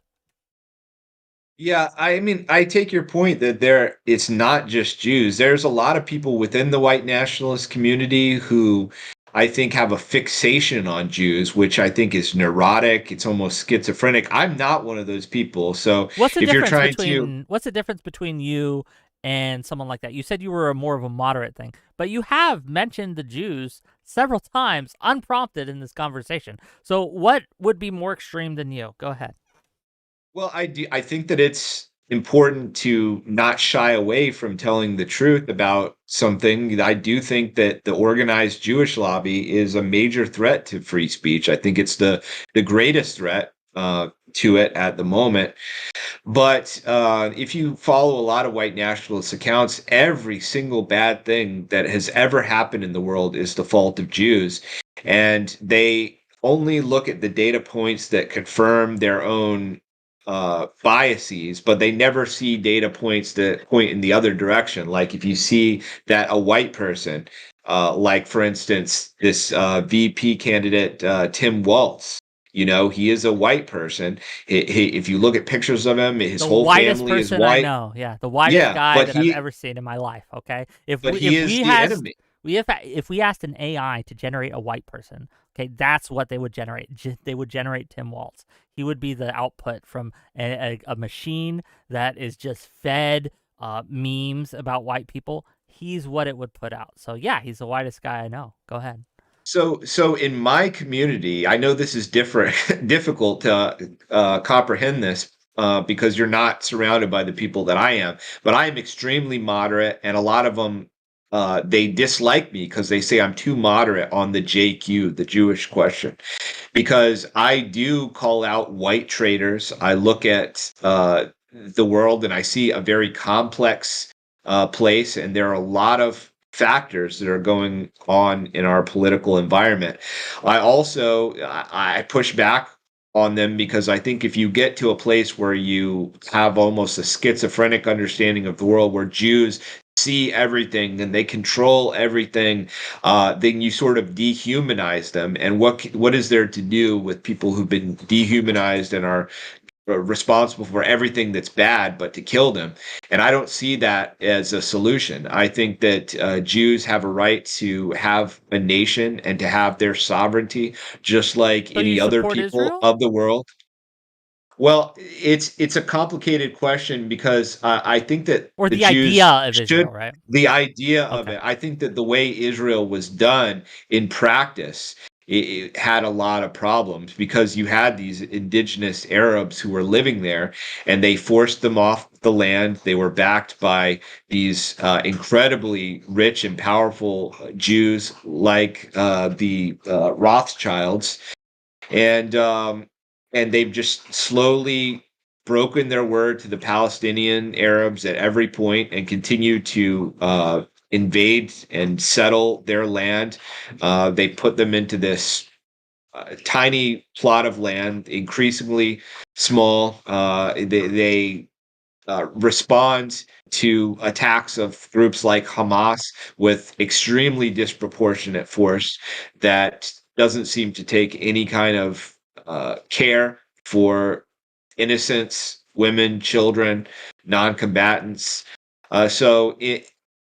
In practice, the way that was done was wrong. There are other places in Russia, for instance. There's an oblast that is essentially like an autonomous region of the Jews, and it could have been there, when they were deciding to embark on this Well, I project. can tell you why it wasn't in Russia. Because one of the reasons they wanted to embark on this project is because Russia was having its pogroms and, well, frankly, killing them. Um, France did this Well, there too. It was all over, right? It wasn't just the Holocaust. The Holocaust was the climax to centuries of this, of being killed, driven out, the exterminated, Zionist etc. movement began before World War Yeah, II. 1800s, 1880s ish. Yeah. Yeah, and it sort of got a big shot in the arm during World War One because the Allies were having their hands full with Germany and their allies, and they were spending tons of money. They just didn't have enough money to do this total war on a scale that had never been done before, and so the governments were running to financiers, and the British government made a promise to one of the Rothschilds that they would support the Zionist project in the Middle East in exchange for financial assistance and help from the Jewish community in America with pushing America into World War One. And so that promise, which was made in something called the Balfour Declaration, was when things really started to get serious. But then after World War II and the anti-Semitism, you could say, from the Third Reich, they were able to claim a moral You could high call it ground. anti-Semitism. I don't know, but maybe, right? Like, Well, there certainly was hostility to Jews. It's just yeah, that term, anti-Semitism, much like racism, is sort of a manufactured um, word that didn't exist for most of human history, and it comes with all sorts of baggage. So I'm not denying that there wasn't hostility to Jews. I just that term anti-Semitism is sort of like fair a enough. PR term that's been invented. Let Um, me ask, because I'm dying to know. I'm really curious. I don't usually get to talk to white nationalists, to be frank. What so you mentioned you could tell Walsh was white by looking at him. Is that just the case? How does one what is a white person? Like, can you describe it? Is like a Ukrainian a white person? Is someone from France a white person? Like, what is a white person to you? Go ahead. Well, this is a topic of debate, obviously, and people sometimes joke around about it. And there's also been real disagreements throughout history, where, for instance, the Irish were not considered white when they were Do you first consider them immigrating white? to the United States. Yes, of course. Of course. I Well, I think you said it's a I topic of so debate, so I'm just asking, right? Like, go ahead. so white is a distinction that is created by human beings. It's not like an ethnographic marker, but like Not if you're saying genetic, in other people, words. well, white, in a sense, it is, but there's a lot of diversity within what is white. But the easiest way to explain it is people of European ancestry. It denotes a certain genetic ancestry, and there are um, Yeah, what is biological, such as? superficial signs. The skin tone is the biggest sign, obviously. That's where white comes from. But there are a lot of other characteristics that come with that genetic heritage. And so that's why Such as, what are some of the people, other characteristics? I'm just curious. well, it typifies that your line came from a certain geographic area in Europe, Are number we talking one. forehead size? Are we talking nose? Like, are we talking, what's the physiognomy here? Like, give me some Well, examples. I'm not going to hold it there's to you, right? variations between Germans and Spaniards and Norwegians and so on and so forth. That there's some variability in the height. The IQs are all mostly the same, but there's probably some variability in there as well. A lot of it is cultural, though, because there's different degrees of genetic differences between people. Like if you look at the genome of all human beings, there's not really that much variability between any of them. What's the Uh, through line for but white culture? Let's get to the chase here. So you mentioned culture. Culturally, they're kind of the same. What's the through line here between these things that make that culture a white culture? just that it's practiced by the European peoples. That's basically all it is. If it is a culture that was invented by a group which is indigenous to the European continent, then it's a white culture. Okay. I mean, I still But have but questions even a because, small amount of genetic difference can actually make a big difference. Like there's not really, like, Irish in the grand culture scheme of is way things, there's different than, not that. well, just real quick, like this idea, like American culture, which is, like, America is predominantly white, right? Even within American culture, but like Canadian culture, again, predominantly white. Irish culture, British culture, French culture. You would call all these white culture based on that definition. However, there are so many variations between these cultures. Like, I would not recognize, right? I would have more in common with a non-white culture, or some of these cultures have more in common with non-white cultures than with quote unquote the same white culture. So I need more than simply it's practiced by white people. Can you give me anything more other than that to I don't delineate think a that white culture? I just don't think that it's a project that I'm so interested It's in, okay to say because I I don't think know. it's good for Uh, there to be different cultures. I'm not really trying to make the claim that there are some innate characteristics of quote unquote white culture. It's whatever culture that we created as a people. And that's the good thing about humanity, not just white people, but all people, that there is enormous cultural variability in the music that we listen to, in the food that we eat. So, what's um, white food? it would just whatever food that a white person created. Like I said, I don't think that it's a worthwhile project to try and take all white people on Earth and congeal them into some like generic white So person. for your no, There for are your a white lot of. nation, for your white nation that you want to build, you say that America is a failed project. You want to dissolve it. You want to build a white nation with your culture that you want to be dominant. In your culture that you're in your for your ideal culture, I guess you would say, what would you say would be white food? What would be the culture native to that culture that you want to build? Or what would be the food native to that culture you want to build, please? Or the Well, even music? in America, there is some ethnic variability. I mean, certainly the famous one is between the Yankees and the Southerners. But then you also have a difference between people in the Southwest and people in the Midwest and so on and so forth. America is different than England or any European countries because although it was originally very Anglo in nature, we've had so much immigration, not only from non-white countries, but also from many different white countries. And we American has sort of become its own ethnicity. The white American is different than a British American, even though Sure. they might have the same genetic heritage. Like I'm predominantly British and Welsh, but I've never lived in those countries. I've lived in America all my life, so I'm used to American foods like hamburgers and barbecue.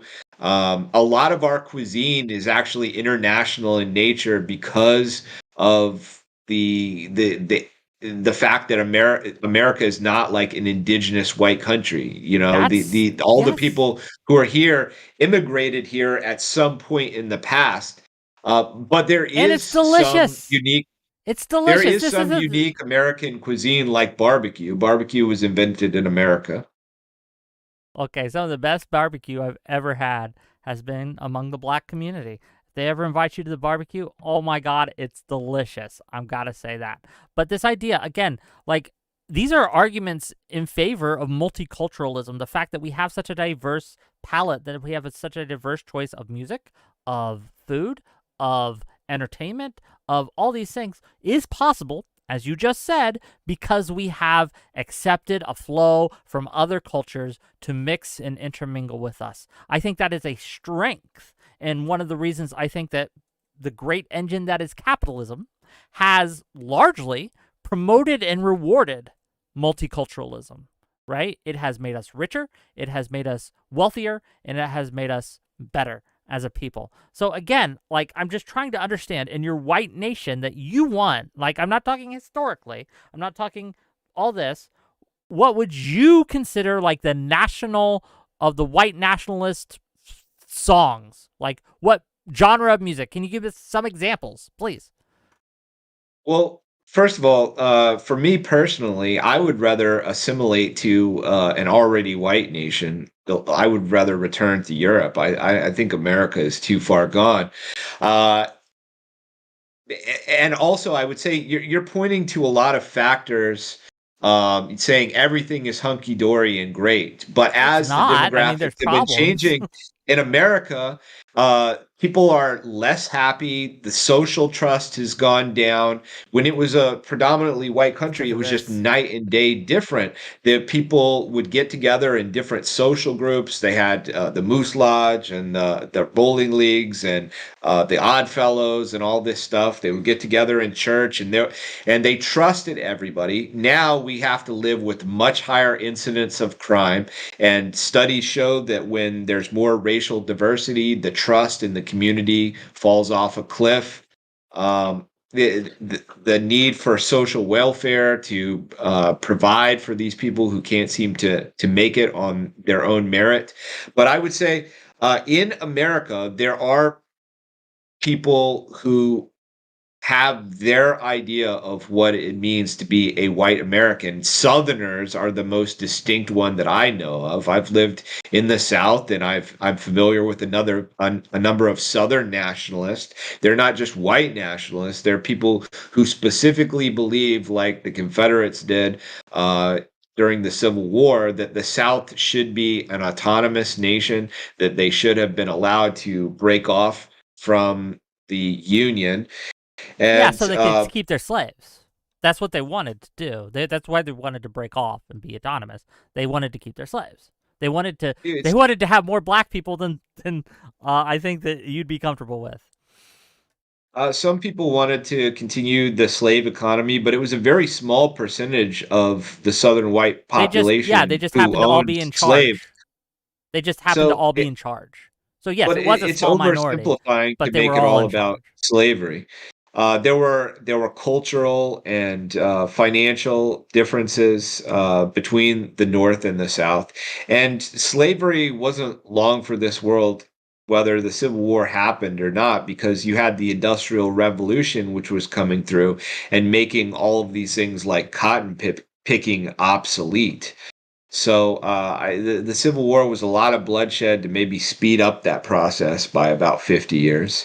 And if you look at the lives of both poor blacks and whites after the Civil War, it's hard to say that they were much better out of slavery than under slavery. It I think was they a were. system. I think they liked it better personally. I have not talked specifically to someone who used to be a slave and is now not a slave, but I'm just going to guess that they would rather not to be a slave. I think that's Well, just you have to recognize that a lot of your assumptions about what it was like to be a slave and what activity went on a slave plantation is colored by Hollywood movies, dramatic representations on TV, and a lot of the history books are biased towards what were called at the So time describe to me radicals, the those day of a black abolitionists. person on a slave from the not tainted by all this propaganda, right? Describe to me what you think was the average black experience on a plantation back during slave owning South, please. This isn't my area of expertise. I can't claim to be an expert on this, but what I can say is that I've spent a lot of time as a political dissident trying to deconstruct the ideas that I Okay, took what's the for biggest myth granted. about slavery, the black experience during slavery that is perpetrated today? What's the biggest thing that's just not true? Because you mentioned that we are getting these false ideas from Hollywood and these other school books, education, etc. So sure, give me an example that you would say is a false perception, a myth, if you will, of the black experience during slavery, please. Well, during that period of time, it wasn't like today where we had enormous social welfare programs that could protect us if we couldn't find a job. Uh-oh, you cut out again. You froze. Hello? Oh no! It wasn't me, gang.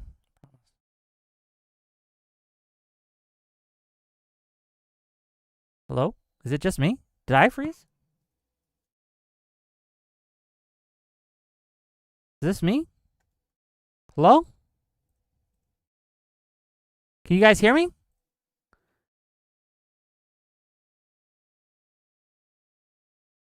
Uh-oh. I'm good? You can hear me? Shit. We lost him. Oh no. I really wanted to know the answer to this question. I really wanted to know the answer to this question. Like, what in his mind was the black slave experience like that we are being lied to about? I want to know. I'm curious. Um, fuck. Uh, Dang, I hope he comes back. We're gonna give him a few minutes. You guys liking the conversation? What do you guys think? Let me know. Hey, if you're liking this content, hit that like button, hit that subscribe button. You know the drill. I will talk to anyone. I will almost anyone, right? Uh, I will sit down and have a conversation and try to honestly engage with your viewpoint. I hope I've done that today. I hope I haven't been unnecessarily antagonistic. I obviously disagree with this guy, to be clear, right? I obviously think he's wrong, and I obviously don't like his ideology. But I hope I've been professional about this. I don't know where he is. He left. Uh-oh. We're going to give him a minute. Okay, gang. If you are interested in more in what this guy has to say, a link to his Twitter is in my description, and there's a link to his book that he wrote, Charlottesville and the Death of Free Speech. You can go and you can make that purchase if you'd like. It's in the YouTube description. Yeah. Look, I'm not a geneticist, so I don't know the truth of what he's saying about the genetic stuff. It doesn't sound correct. And I think we can point to exceptions and all these things. $2 from Fate. Some people want Collins. Will you do it? If he comes back, do you guys want to just call me? Because I don't know where he is. He froze. I think they got him, gang. The Zionists got him, gang. Okay. Do you guys want to call in and say hi for a minute? I won't go too late tonight.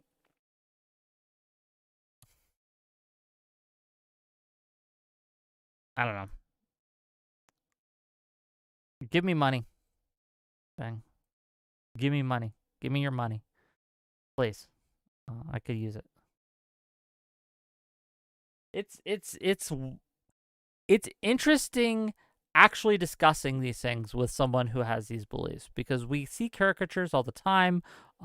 We see different people talking about people with these beliefs, but I think there's value in talking to people directly and letting them speak as well. I think that people who are listening to this can judge between us, between what I've said, what he said, and what they've observed in their lives, and they can make their decisions. I trust people that they are able to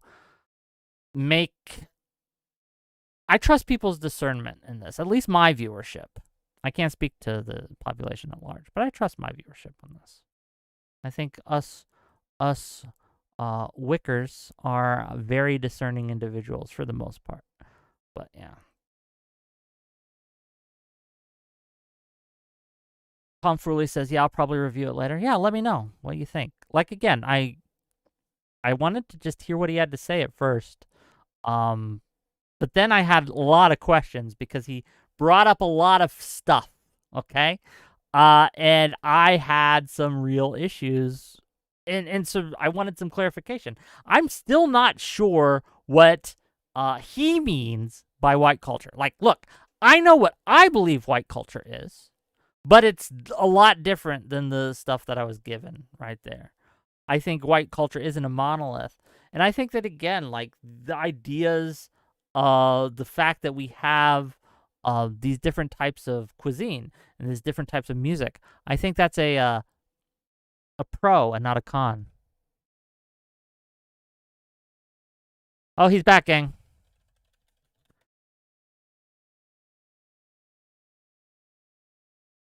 He's back. His power went out.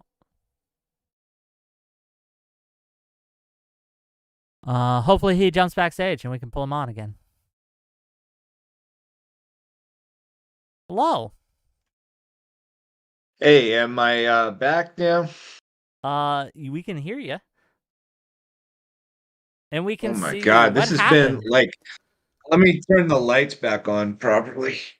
Yeah, what the power went out or something? Maybe that's been the Yeah, issue. It's I just don't been know. a This power has been thing. a technically Yeah, difficult interview. Oh my God. I Yeah, the power went out, and if the power goes out for even just a moment, of course it resets the Wi-Fi. So I had to wait for that to power back up. But you were asking me about slavery. the biggest myths about slavery and the black people's experience under slavery in the South that were perpetuated today. Oh, So, like I was Can you saying, move the mic away is from it the there were speakers? what? Can you move the mic away from the speakers? We're getting that feedback again. Okay. Is it okay now? We'll find out. So, I'm not an expert on slavery, but being a slave entitled somebody to something that not all people were guaranteed: a bed, a roof over their head, regular meals. There were a lot of white laborers who did not have that. Also, the issue of white slavery is not very well understood. If you read Jim Goad's book, The Redneck Manifesto, he does a pretty good treatment of that, where it's understood that although whites were not owned by the slave masters, they were indentured servants. So a lot of people were abducted from Europe, people who were drunks or had some kind of crime and were in jail. And so they were forced onto these ships and taken to America to be laborers. And it's like a lot of modern slavery where they don't technically call it slavery, but they're told that they have some debt and the debt compounds interest and they can never pay off the debt by working. So they have Yeah, to that's bad continue to as work well. forever. And the black slaves were actually treated better than the white slaves in a lot of circumstances. Because if you think about it, like if you own something, you're going to take better care of it than something that you don't own and you're just borrowing, you can beat up on it. So That's not. Hold on. if That's you not true. imagine if you imagine a I take. situation Hold where on. a slave Hold master, on. let me just finish this example though. Finish your example, but I. Okay, go ahead. If Finish you it. think of a situation where, say, a plantation owner has to unload a ship and there's heavy cargo, like massive crates coming on a crane, and there's a potential that somebody could get injured or killed, they don't want their property to get lost. So they wouldn't send the black laborers to do that. They would send the white indentured servants because they don't care if the white person gets injured or not. So that's, first of all, not true. The white people, even indentured servants, I should say, had more protections than black slaves during that era. You talked about ownership, and that was one of the reasons why. This idea that they were taken better care of in many circumstances in general is simply not true. And we talk about guaranteed roof over their heads, guaranteed food. That wasn't guaranteed for these people at all. And in fact, some of the excesses of the time, right, was the fact that they were property and could be used however they want. This idea that you take better care of stuff you own is simply not true. If I borrow something from a friend, you better believe that I'm taking more care of that than something that I own myself, because I know that if I break what someone else owns, that I have responsibilities that I do not have when I break something that I own. I am indebted to them in a way because they have ownership of something that I hurt. And this is true when it comes to self-ownership. So if someone has self-ownership and I hurt them, it is worse morally, it is worse from a legislative perspective as well, a legal perspective as well, than hurting something that you own. No one cares if you break your own shit, but they sure as hell care if you break someone else's shit. Does that make sense? I think what you would find if we were able to go back in a time machine and observe several different plantations, I think you would see that there's a wide variability in how benevolent or malevolent individual slave owners are, how well or poorly slaves were treated from plantation to plantation. It's sort of like the situation with a king or an autocrat, in the Roman Empire, if you had a good emperor, everything was great, and it was better than it possibly could have been under the Senate, because you have one capable leader. There's no red tape. He just gets things done. On the other hand, if you have a bad emperor like Nero, who's cruel and malicious, things can be terrible. The responsibilities of government aren't taken care of. He punishes people just to see the expression of pain on their face because he gets a thrill over it. Now, I think that what we would find in the depictions in American culture of slavery is that every slave master was a Nero. And I don't think that was the case. There are other examples, like I don't think Thomas Jefferson was a quote unquote bad slave owner. There were a I don't lot of think them you can be who a good slave owner. loved their slaves and were friends with them and so on and so forth. So I'm not trying to No, defend the institution of slavery, but I do think that if you stripped out the propaganda and the assumptions from what happened, that not every slave owner was like the depiction in Roots, where the guy is just like, "Come here, boy, time for your lashings." I don't think it was like that on every plantation. So I think that in good faith, I'm going to be as good faith as possible here. Sure, it may not have been constant torture every second of the day for every single slave. But the fact of the matter is that every single slave was brought there and kept there against their will. And if they acted up or acted out or tried to run away, there was a legal process that was created, that was constructed in order to continue to take their freedoms, to continue to deprive them of the basic human rights that I think even you would agree that everyone should be entitled to. So this idea that there were good slave owners or that you could be friends with a slave, I just reject out of hand. You cannot be a good slave owner. You could be good in other qualities. You could still have good qualities otherwise, right? You could be a kind person in general. But if you were a slave owner, I think you lose the right to call yourself good. Just straight up. I don't know. I've spent a lot of time reading about different periods in human history, especially the ancient world. And I just think our assumptions are so characterized by our culture and the modern day, and we're My culture's fed better than moral yours. messages that we just can't understand how things were like back then. So that's all I'm trying to do. Is I'm not trying to defend the institution of slavery. I'm just saying that I think that there's probably more shades of gray to it than we can comprehend. Because if we look at the behavior of almost any people from any other era of human civilization, we think, oh my God, those people are monsters. But they didn't view themselves as monsters. They viewed themselves as moral people. They were acting like other people at the time did. And slavery is something that not only white people practiced, and you have Democrats out there during this campaign saying white people invented slavery, and that's not true. Slavery has existed all over the world. All races of people have practiced it. And Yes. so if we're going to really understand through their eyes people who came before us, we can't just have this woke judgmental attitude of like, fuck them, man, they were racist and they're tyrants. And no, there was something else going on there. Or you have to just assume that we're monsters too because we are their progeny.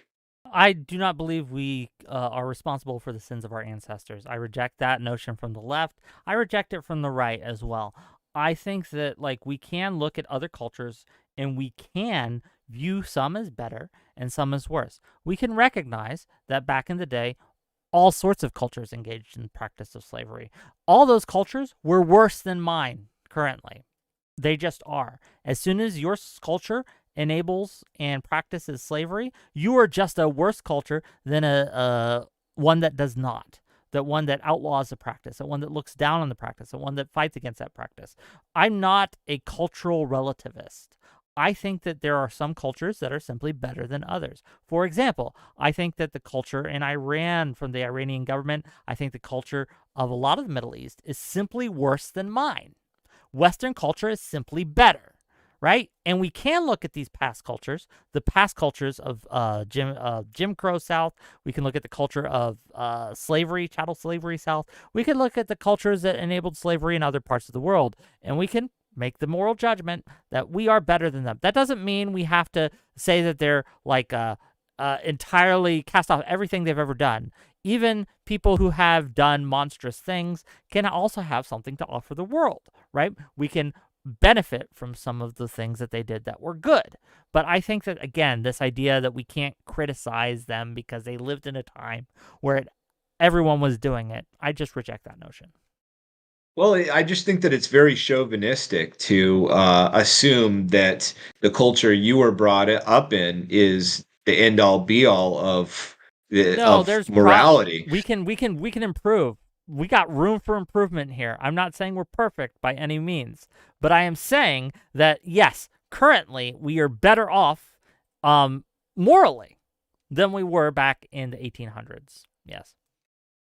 I don't know. I would prefer to live in pretty much any other time period of human history. This is a really shitty time to be a white man, and Really? you're not supposed to think like that. You're not supposed to say, well, I would like to live in a time that was better for Can you people name like me. one? You're supposed to think about the poor women and the poor minorities. And no, I think that I would much rather live in a time when there's no feminism, when to experience like true love like men and women used to have before the men and women don't even know what a man and a woman is anymore, to experience a time where my people were proud and they waved the flag and they saluted the king or whatever their leadership was, and they felt inherently that they were better than others and they competed with others. Now we hate ourselves and we're not proud of who we are, or we're proud of some like fake interpretation of what America is. Like that flag doesn't mean what it did for our ancestors. It means something completely different now that's been uh, reinterpreted. And the American dream of Joe Biden and Hillary Clinton and Barack Obama is not my vision of America. My vision of America is what Thomas Jefferson believed, not anything else but that. And we've deviated so much from it that it doesn't exist anymore. So I actually believe that these past civilizations were morally superior to us. I think that the way that we hate ourselves is immoral. I much prefer the Roman way of looking at things, or the Greek way of looking at things, where they didn't try to deconstruct and analyze everything about their culture and tear it all apart. They had ideals of beauty and strength in art, in their martial prowess, in their vision of their country. Um, there's I'm just pretty no sure our martial prowess today could take on Rome. I think America can beat the shit out of Rome martially. I think we just have better only based tools. on Well, technology. yeah, If that's the if you rules took of the away the game. technology and it was people How do you facing think mano a Rome? mano, we How do you couldn't. think Rome won? Rome won because of its technology advantage, because of its road systems, because of its armor systems, because of its tactics of fighting. Not because they were necessarily bigger or stronger. They beat a lot of people's ethnicities that were bigger and stronger than them. But the reason they were able to be victorious was their technology, and that was enabled Well, by, in part, by their culture, right? And so I'm saying that our culture, which has enabled so much, right? Again, we got problems. We're not perfect, but this idea that we hate ourselves is just not true. I don't hate tech myself. technology has always been a part of the advantage in warfare, but you obviously, I mean, it's just absurd to compare, some Spartan warrior who is not afraid of death and would march into a battlefield, prepared to, have to be disemboweled or lose his sight or all kinds of horrible things. And he's training in hand-to-hand combat and everything, and compare that to some like suicidal transgender that was uh, uh, recruited by the modern U.S. military, who can just push a button and bomb a bunch of people in the Middle East. That's there's no skill component to that. It's just raw technological power, and that's all the U.S. military is now. It's just raw military strength. The budgets that we have for our military dwarf anything that any other nation Thank goodness. has. Thank I don't think God. that it's anything to be proud of. Why not? Why isn't it good to be proud that we are simply we are capable of taking on the entire rest of the world and emerging victorious militarily? Like, I don't think we understand, at least currently, the difference between us and, say, Russia, for example. The abilities that we have, the abilities to project power and project force, are just outstrip almost any other nation on Earth. The only one that can maybe compete, and it's very untested, is China right now, and I have big doubts and questions on their capabilities and whether they're a paper tiger. But that's beside the point. We are running up on time, and I wanted to give you two two opportunities if you'd like to take them. First, to give closing thoughts, closing statements, and to tell people where they can find your book. Gang, I put his links in my description for the YouTube description. So if you've liked what he had to say, or even if you hated what he had to say, if you are interested, there's more where that came from. You can go to the website, you can click on the link, and you can buy his book. And if you'd like, and if you have a few minutes, there's some people who want to call in and talk to you and ask you questions if that's something you're interested in. Up to you. But go Sure, ahead. that's fine. The book is called Charlottesville and the Death of Free Speech. You can find that at the website for my publishing company, Dissident Press. It's dissident.press. And there you're going to get the best value. I know it's not the cheapest book that's out there, but the reason for that is because we have a ton of HD, high quality color photos that document a lot of what happened at this event. And so you have a lot of the most iconic images of the Charlottesville rally and other events that happened throughout the year. And you also have some that have never been released before, like we bought the rights to use some drone stills showing the crowd in the park from that day. It's never been seen before. And so that was quite expensive to be able to include that in the book. We also have hardcover, paperback. You can get signed and unsigned versions. If you would prefer, you can also order the book on Amazon. It's available on Amazon. If you just search Charlottesville and the Death of Free Speech. Although it is a little bit more expensive because we had to compensate for all the fees that they have on there to make sure that we could make a profit on the book.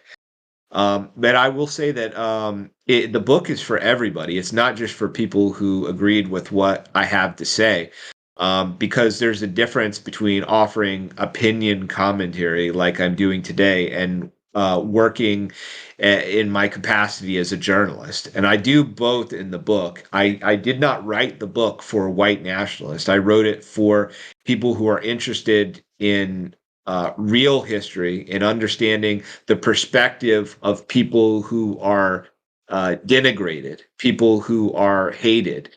Because whenever you look into a historical topic, there is usually a group who is victorious, who held all the power, and their version of history is the one that you get. This provides the perspective that is totally missing from any account of Charlottesville that you've heard, and therefore you can't really properly evaluate it without getting this. I have, and nothing that I say in there is just conjecture.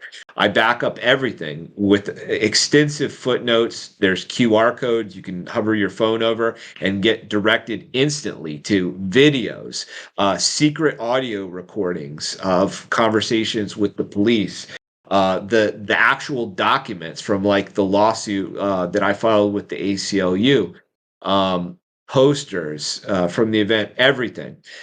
So I think that most of you are interested in this topic of free speech, of the current divisions in the political climate. You're going to find this to be a really edifying book.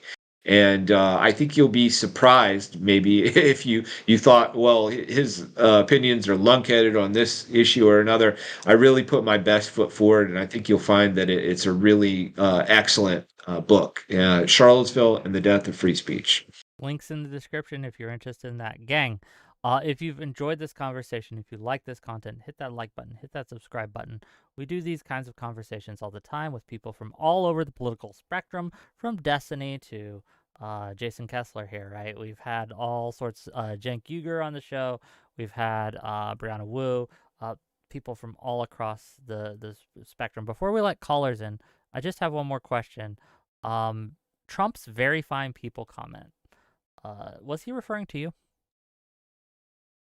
I think that comment was based on the fact that, he has intelligence experts around him that were notifying him about the situation. I don't think he was specifically talking about me, but there was a very mixed crowd at Charlottesville. It wasn't all Nazis as the media portrays it. There were a lot of people who were just interested in Confederate or American heritage. There were a lot of Trump supporters who were tired of being picked on and told that they couldn't speak, were tired of being called racist or whatever. And I think he also clearly saw what his intelligence experts were providing him about the other side, that there was another side that the media was covering for, that came armed to the teeth and were attacking people. They had a plan to start violence in order to shut down the event. And I document that very clearly in the book. And we unmask a lot of these Antifa, the videos, the pictures of these people engaging in violence. I mean, it's right there for anybody to see. So he you know, the dialectic on this always hinges on, was Trump calling the Nazis, quote unquote, fine people, and then the right will often point out the part in his speech where he says, and I'm not talking about the white supremacist, I condemn them totally. So it's clear that, you know, for what it's worth, he did make a distinction where he is talking Well, about, you call yourself a yeah, white supremacist, right? no, I'm not a white supremacist. You said you're a white nationalist. What's the difference? A supremacist is somebody who wants to lord over and control other people. I don't want to live in the same country as those people. I don't want to control them. I want them to have their liberty and their sovereignty. In order to have a supremacist system, it is necessarily a multiracial system, because you cannot be supreme over another race unless you are within the same legal territory as them. Okay. Oh, I learned something new today. Let's bring on some callers. Some ground rules for you callers, okay? I don't care if you really dislike this guy or disagree with him a lot. We are knowing there's lines we don't cross with our guests, okay? No threats of violence, nothing that's gonna get me demonetized, nothing crazy like that. You can come on, you can say your piece, you can ask him questions. You don't have to like the guy, but he is a guest. Cool? Cool. Let's bring on the first guest. Hey, you're live. How are you doing today, Wick? I'm okay. What do you got for us, sir? We'll go through quickly. So- I don't have a lot of time tonight, so Yeah, I understand. So I'm going to address the most recent thing. You see, you just said you're not a white supremacist. So I have a question. Do you think white people are superior to the other races? Well, that's subjective. You know, for me, I prefer white people. What you mean by superior, I don't know. I mean, I understand that some black people might prefer their own kind. I have a preference for white people, and I think we're better at some things and not better at other things. But I mean, subjectively, I like white people. do you believe we're genetically superior than like black people? Do you think we're stronger than them or smarter than them or any of the things like that? Well, there are certainly genetic differences between white people and black people, and subjective criteria of like intelligence in general, white people are smarter than black people. That doesn't mean in every instance that an individual white person is smarter than an individual black person. And I think, you know, in general, black people are better at certain things like running. And, you know, I just I think know that the there's biggest differences runner, between people. the best runner I've ever seen is President Sunday, and he's the whitest guy I know. Okay, so like, I'm just throwing that out there, a little inside joke. But carry on. Okay. Yeah, so there it is. That's what I was getting at. You're definitionally a white supremacist. Believing in those genetic differences like that categorically makes you a white supremacist. That is the definition of a white supremacist. The definition of a white supremacist is a person who believes that white people constitute a superior race or therefore dominate society, typically to exclude or determine to the detriment of other races or ethnical group. That kind of genetic bullshit, genetic superiority bullshit, is what white supremacists believe. On a side note, the shit you were talking about earlier with indentured servitude and chattel slavery, that wasn't entirely accurate. Chattel slaves were not treated better than indentured servants. They're treated roughly equally. Chattel slaves actually I'm glad you were there, and so you got to see it for yourself. You're just repeating a bunch of liberal bullshit that you read on the internet and acted like you're smarter than me. You aren't smart enough to question the things that you're told. You can read a definition of a white supremacist you saw on Wikipedia or dictionary.com. Good job, genius. You've imbibed propaganda and you're calling me a name. I'm not a white supremacist. Even that definition that you gave said that I wanted to exclude people. I don't want to exclude them or have any dominion over them. I want them to have the life that they want to have separate from me. That's literally what exclusion is. You want to exclude them from your society. So you think they That's have a literally right excluding. to me? You think that they have a right to be in my presence? That it's a civil rights abuse to keep black people away from white people? Why cannot black people do for themselves? Why do they need white people? I just want to leave and be away from them. They don't need white people. Nobody needs other races. But you don't have a right to fucking be separated from other races. That shit's retarded, bro. Okay. Who determines rights? I don't have a right. If you create a government, you have your own right. If I was in control of the military, I would be creating the rights. The fact that somebody else has the force to implement a certain set of rules does not mean that I agree with them or that they're objectively correct. I mean, if you don't want to deal with people of other races, I mean, there's plenty of countries that you can go to. I mean, there's fucking Switzerland, Sweden, all just this spoiler shit. alert, earlier Just he said he's go to, moving there. He's moving there. I mean, He's moving to like Norway or something.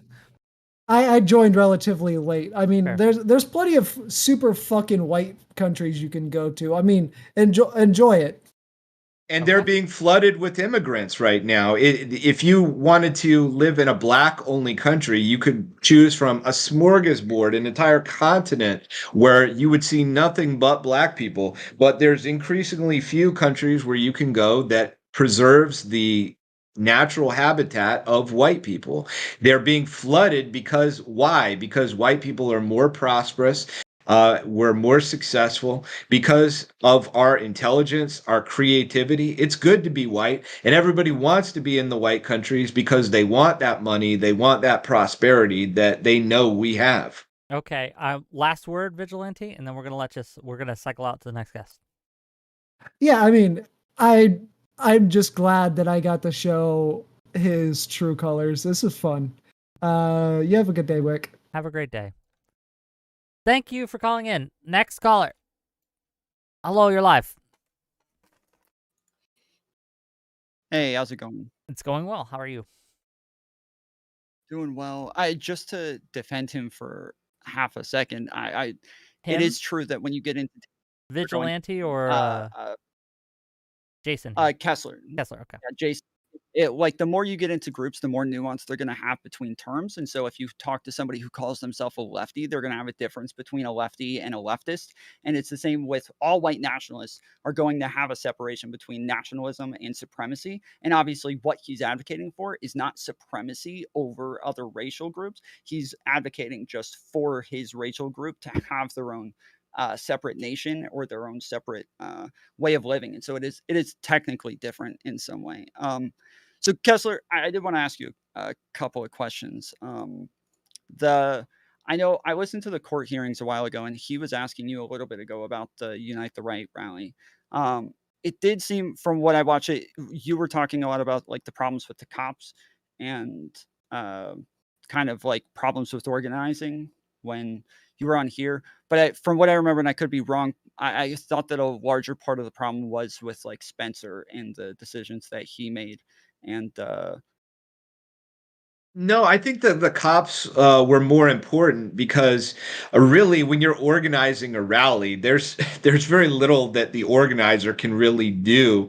I mean, there's a lot of aesthetic things, like you tell people, well, we'd prefer to bring these flags or do these chants, and hopefully the people listen to you. But really, the important thing is whether order is maintained, and the police, they are representatives of the city government. They determine that. We don't. So they're going to have to put up the barricades that are going to separate hostile groups. They're going to make arrests if they see somebody getting violent. And they pointedly refused to do that. And that's what led to the escalation of violence. If you go and watch the progression of events during Charlottesville, it didn't start out, with an explosion of violence. It was something very small, like the Antifa would pick up rocks or whatever and throw them really quickly. And they would look around and try to get cues from the police on whether the police were going to make arrests. And and when the police didn't do anything, they escalated and escalated and escalated. And suddenly, at a certain point, they realized there is no way the police are intervening. This is a free for all zone, and we can do whatever we want.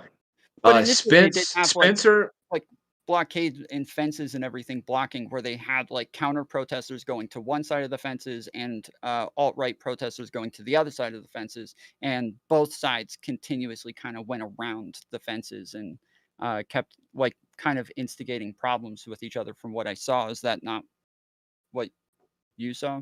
Well, the primary issue, and in the book, I go into how I brought up this issue before the event even happened with the city manager. I have his notes, literally his notes, indicating this conversation that you can view in the book, is that, people have to walk down the street to get into the park. And so those ingress and egress points, I was concerned were going to be filled with hostile actors who were going to try to intercept people. And that's where the violence took place. And I did everything I could. The police, they said that they were going to have police embedded throughout the crowd making arrests. They didn't do that. And on the day of the rally, when you saw that there was this unobstructed access of the counter protesters to the permitted protesters, there's no way that it was not going to be violent, because this wasn't you can like see from the east side that there was definitely going to be like two convergences from the two different people. I did want to ask, you mentioned just a minute ago the very fine people quote from Trump, and that he did say right after that he's not talking about white nationalists and white supremacists, but the Unite the Right rally was on the second day. The protest for the statue was on the first day, and there was no protesters there for the statue the second day. That's just the Unite the Right rally. So what I would look at those people on the second day and say those are the white nationalists that are that's everybody that's there on the second day. There's no way that Trump can say very fine people on both sides and not be referring to them, because that's the entire side of the right that was there, right? I'm not really I think there's something in your understanding of the sequence of events that might be off. There were on August 11th, there was the march with the torches to the Thomas Jefferson statue. Right. And then the following day, there was the permitted demonstration around the Lee Monument. And that included everybody. It included people who were white nationalists. It included Republicans. It included historical preservationists, and et You cetera, weren't patriot you military said people. So they were all together. You said that you weren't a white nationalist at the time that that happened, but you were there with a bunch of people who were carrying like a bunch of like Nazi flags with swastikas on them. There was a bunch of other Nazi symbology that was on a ton of different flags. If you're there and you're not a white nationalist, why I think if I was there and I was part of the right and I wanted to be part of a Unite the Right rally, but I see those things, I think I would probably separate myself from that group and not be part of this rally anymore if I wasn't one of those people. If you weren't one of those people at the time, why wouldn't you have separated yourself from the rally? Well, I mean, I think that the perception of somebody who wasn't there is colored very much by the altered depiction of the event by the media. There was, as far as I know, only one guy with the flag with a swastika on it. But yet, for most people, when they think of this event, they think of that picture of the guy with the Nazi flag. And so therefore for them, in their mind, this was a ubiquitous symbol that was everywhere. On the day of the rally, I didn't see it, and I don't know how I would control an individual person if I did see them. I saw American flags and I saw Confederate flags, neither of which I had a problem with. Um, it,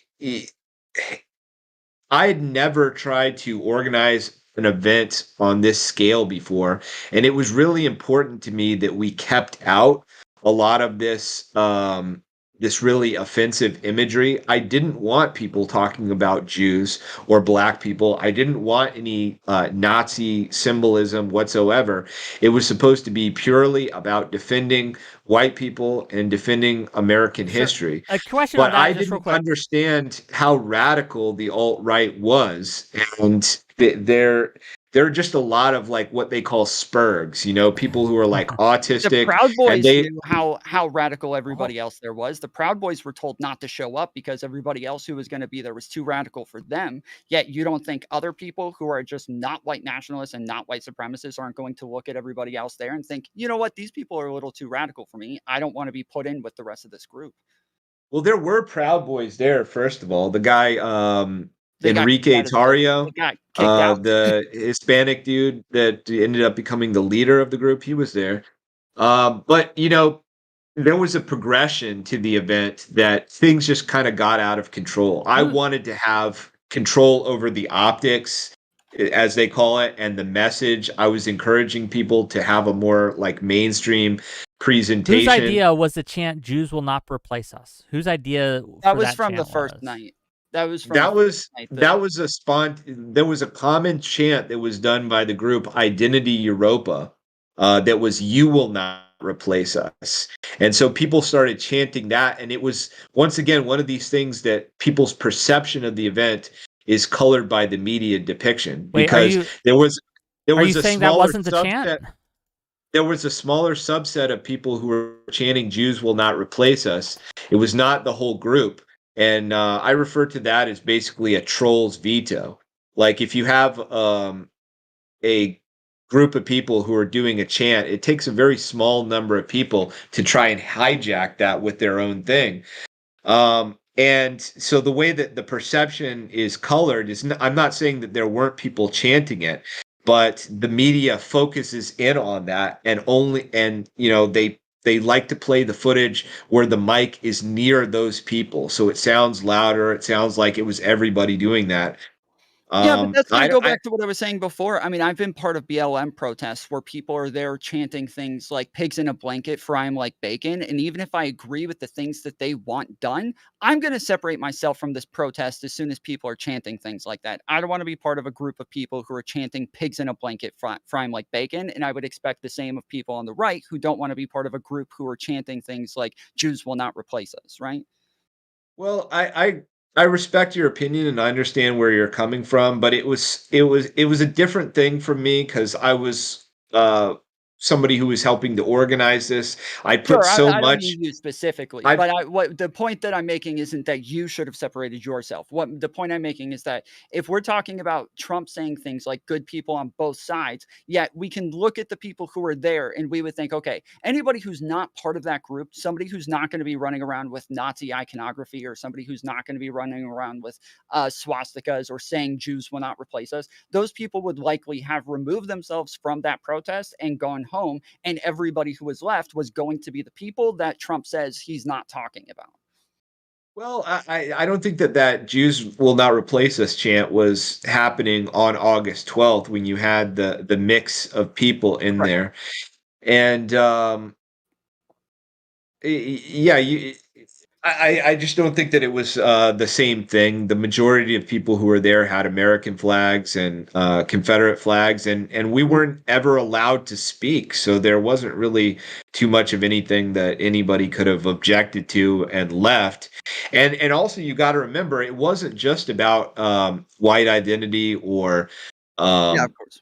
preserving monuments. It was a free speech event. So it's kind of Yeah, just to be hypocritical clear, to be like, well, I support free speech against these people who are using violence to shut it mhm. down. And then you see something you don't like. So you're going to, oh, I'm out of here. Yeah, Like just to be it's a clear, little bit of a I different understand. context. I understand what you're saying about the media and the way that people take what's said in the media and then they kind of apply this. I've talked to tons of people who were there. I've talked to Richard Spencer about this. I've talked to Nick Fuentes about it. And so I agree that, like, yes, there's like a very different depiction of it, but there's also like logical thought processes that I would put behind people who stayed and make some assumptions about them.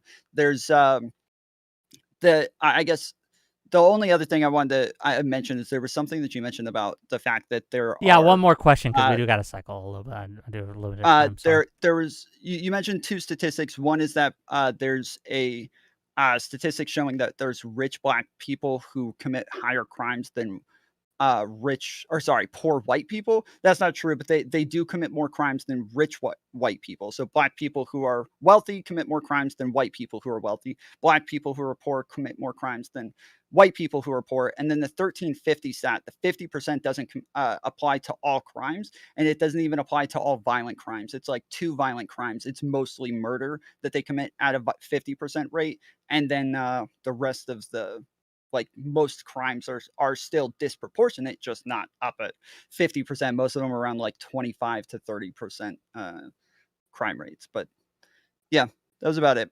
Okay. All right, appreciate it, guys. Tom, thanks for calling in. Have a great show. Thank you. Thank you. Last one. Oh, we had more people backstage, but I guess we'll get this last guy. Hello, you're live. Hello. I had 2 things. They'll be very quick because Tom just got rid of them. I was curious where the information regarding rich black people theoretically committing more crimes than poor white people came from, because that's just not true. But Tom already handled that. So my question becomes, if the monkey's just cute, why is it bound like that? Why is it clearly got a noose around it? He doesn't have a noose. He's hanging from a rope, like a monkey would do in a zoo. With an oddly prepped knot behind him and a very thick tie around behind his body. It seems like you're trying to deliver some kind of message. No, that's just silly. I think that you're being silly. Also, I don't understand how you're like, that's definitely not true about the statistics. And you're like, I want to know where that comes from because that's definitely not true. How do you know it's definitely not true if you don't know where it comes from? Provide a source. Provide a source. I'm doing a live interview. If I was writing an article, I would be happy to look anything up. I can't research for you while I'm doing this, but as the guy explained, the gist of it was correct, is that if you're trying to say that the socioeconomic variable is the only factor in play and there's no genetic factor to it, then why is a black person who is rich committing more crime than a white person who's rich? There's a lot of the why there, but the onus is on you to prove that rich blacks commit more crimes than poor whites, because that was the claim you made. So you don't have a source. The important aspect was you're nitpicking because it makes you feel smart, but the actual contention was that there's a genetic component to black crime, and if it is what the guy was saying, that black rich people commit more crime than white rich people, then there you go. The only X variable there is the race. It has to be the race. And I'd be happy to look at the facts during a conversation, which is tell you what, done online where I have access to research materials, but I'm doing a live interview. I don't have queued up everything that I could possibly be asked about during a live interview. Well, no, you made a statement, so you should probably know if it's accurate or not, right? Like, that's what I'm getting at.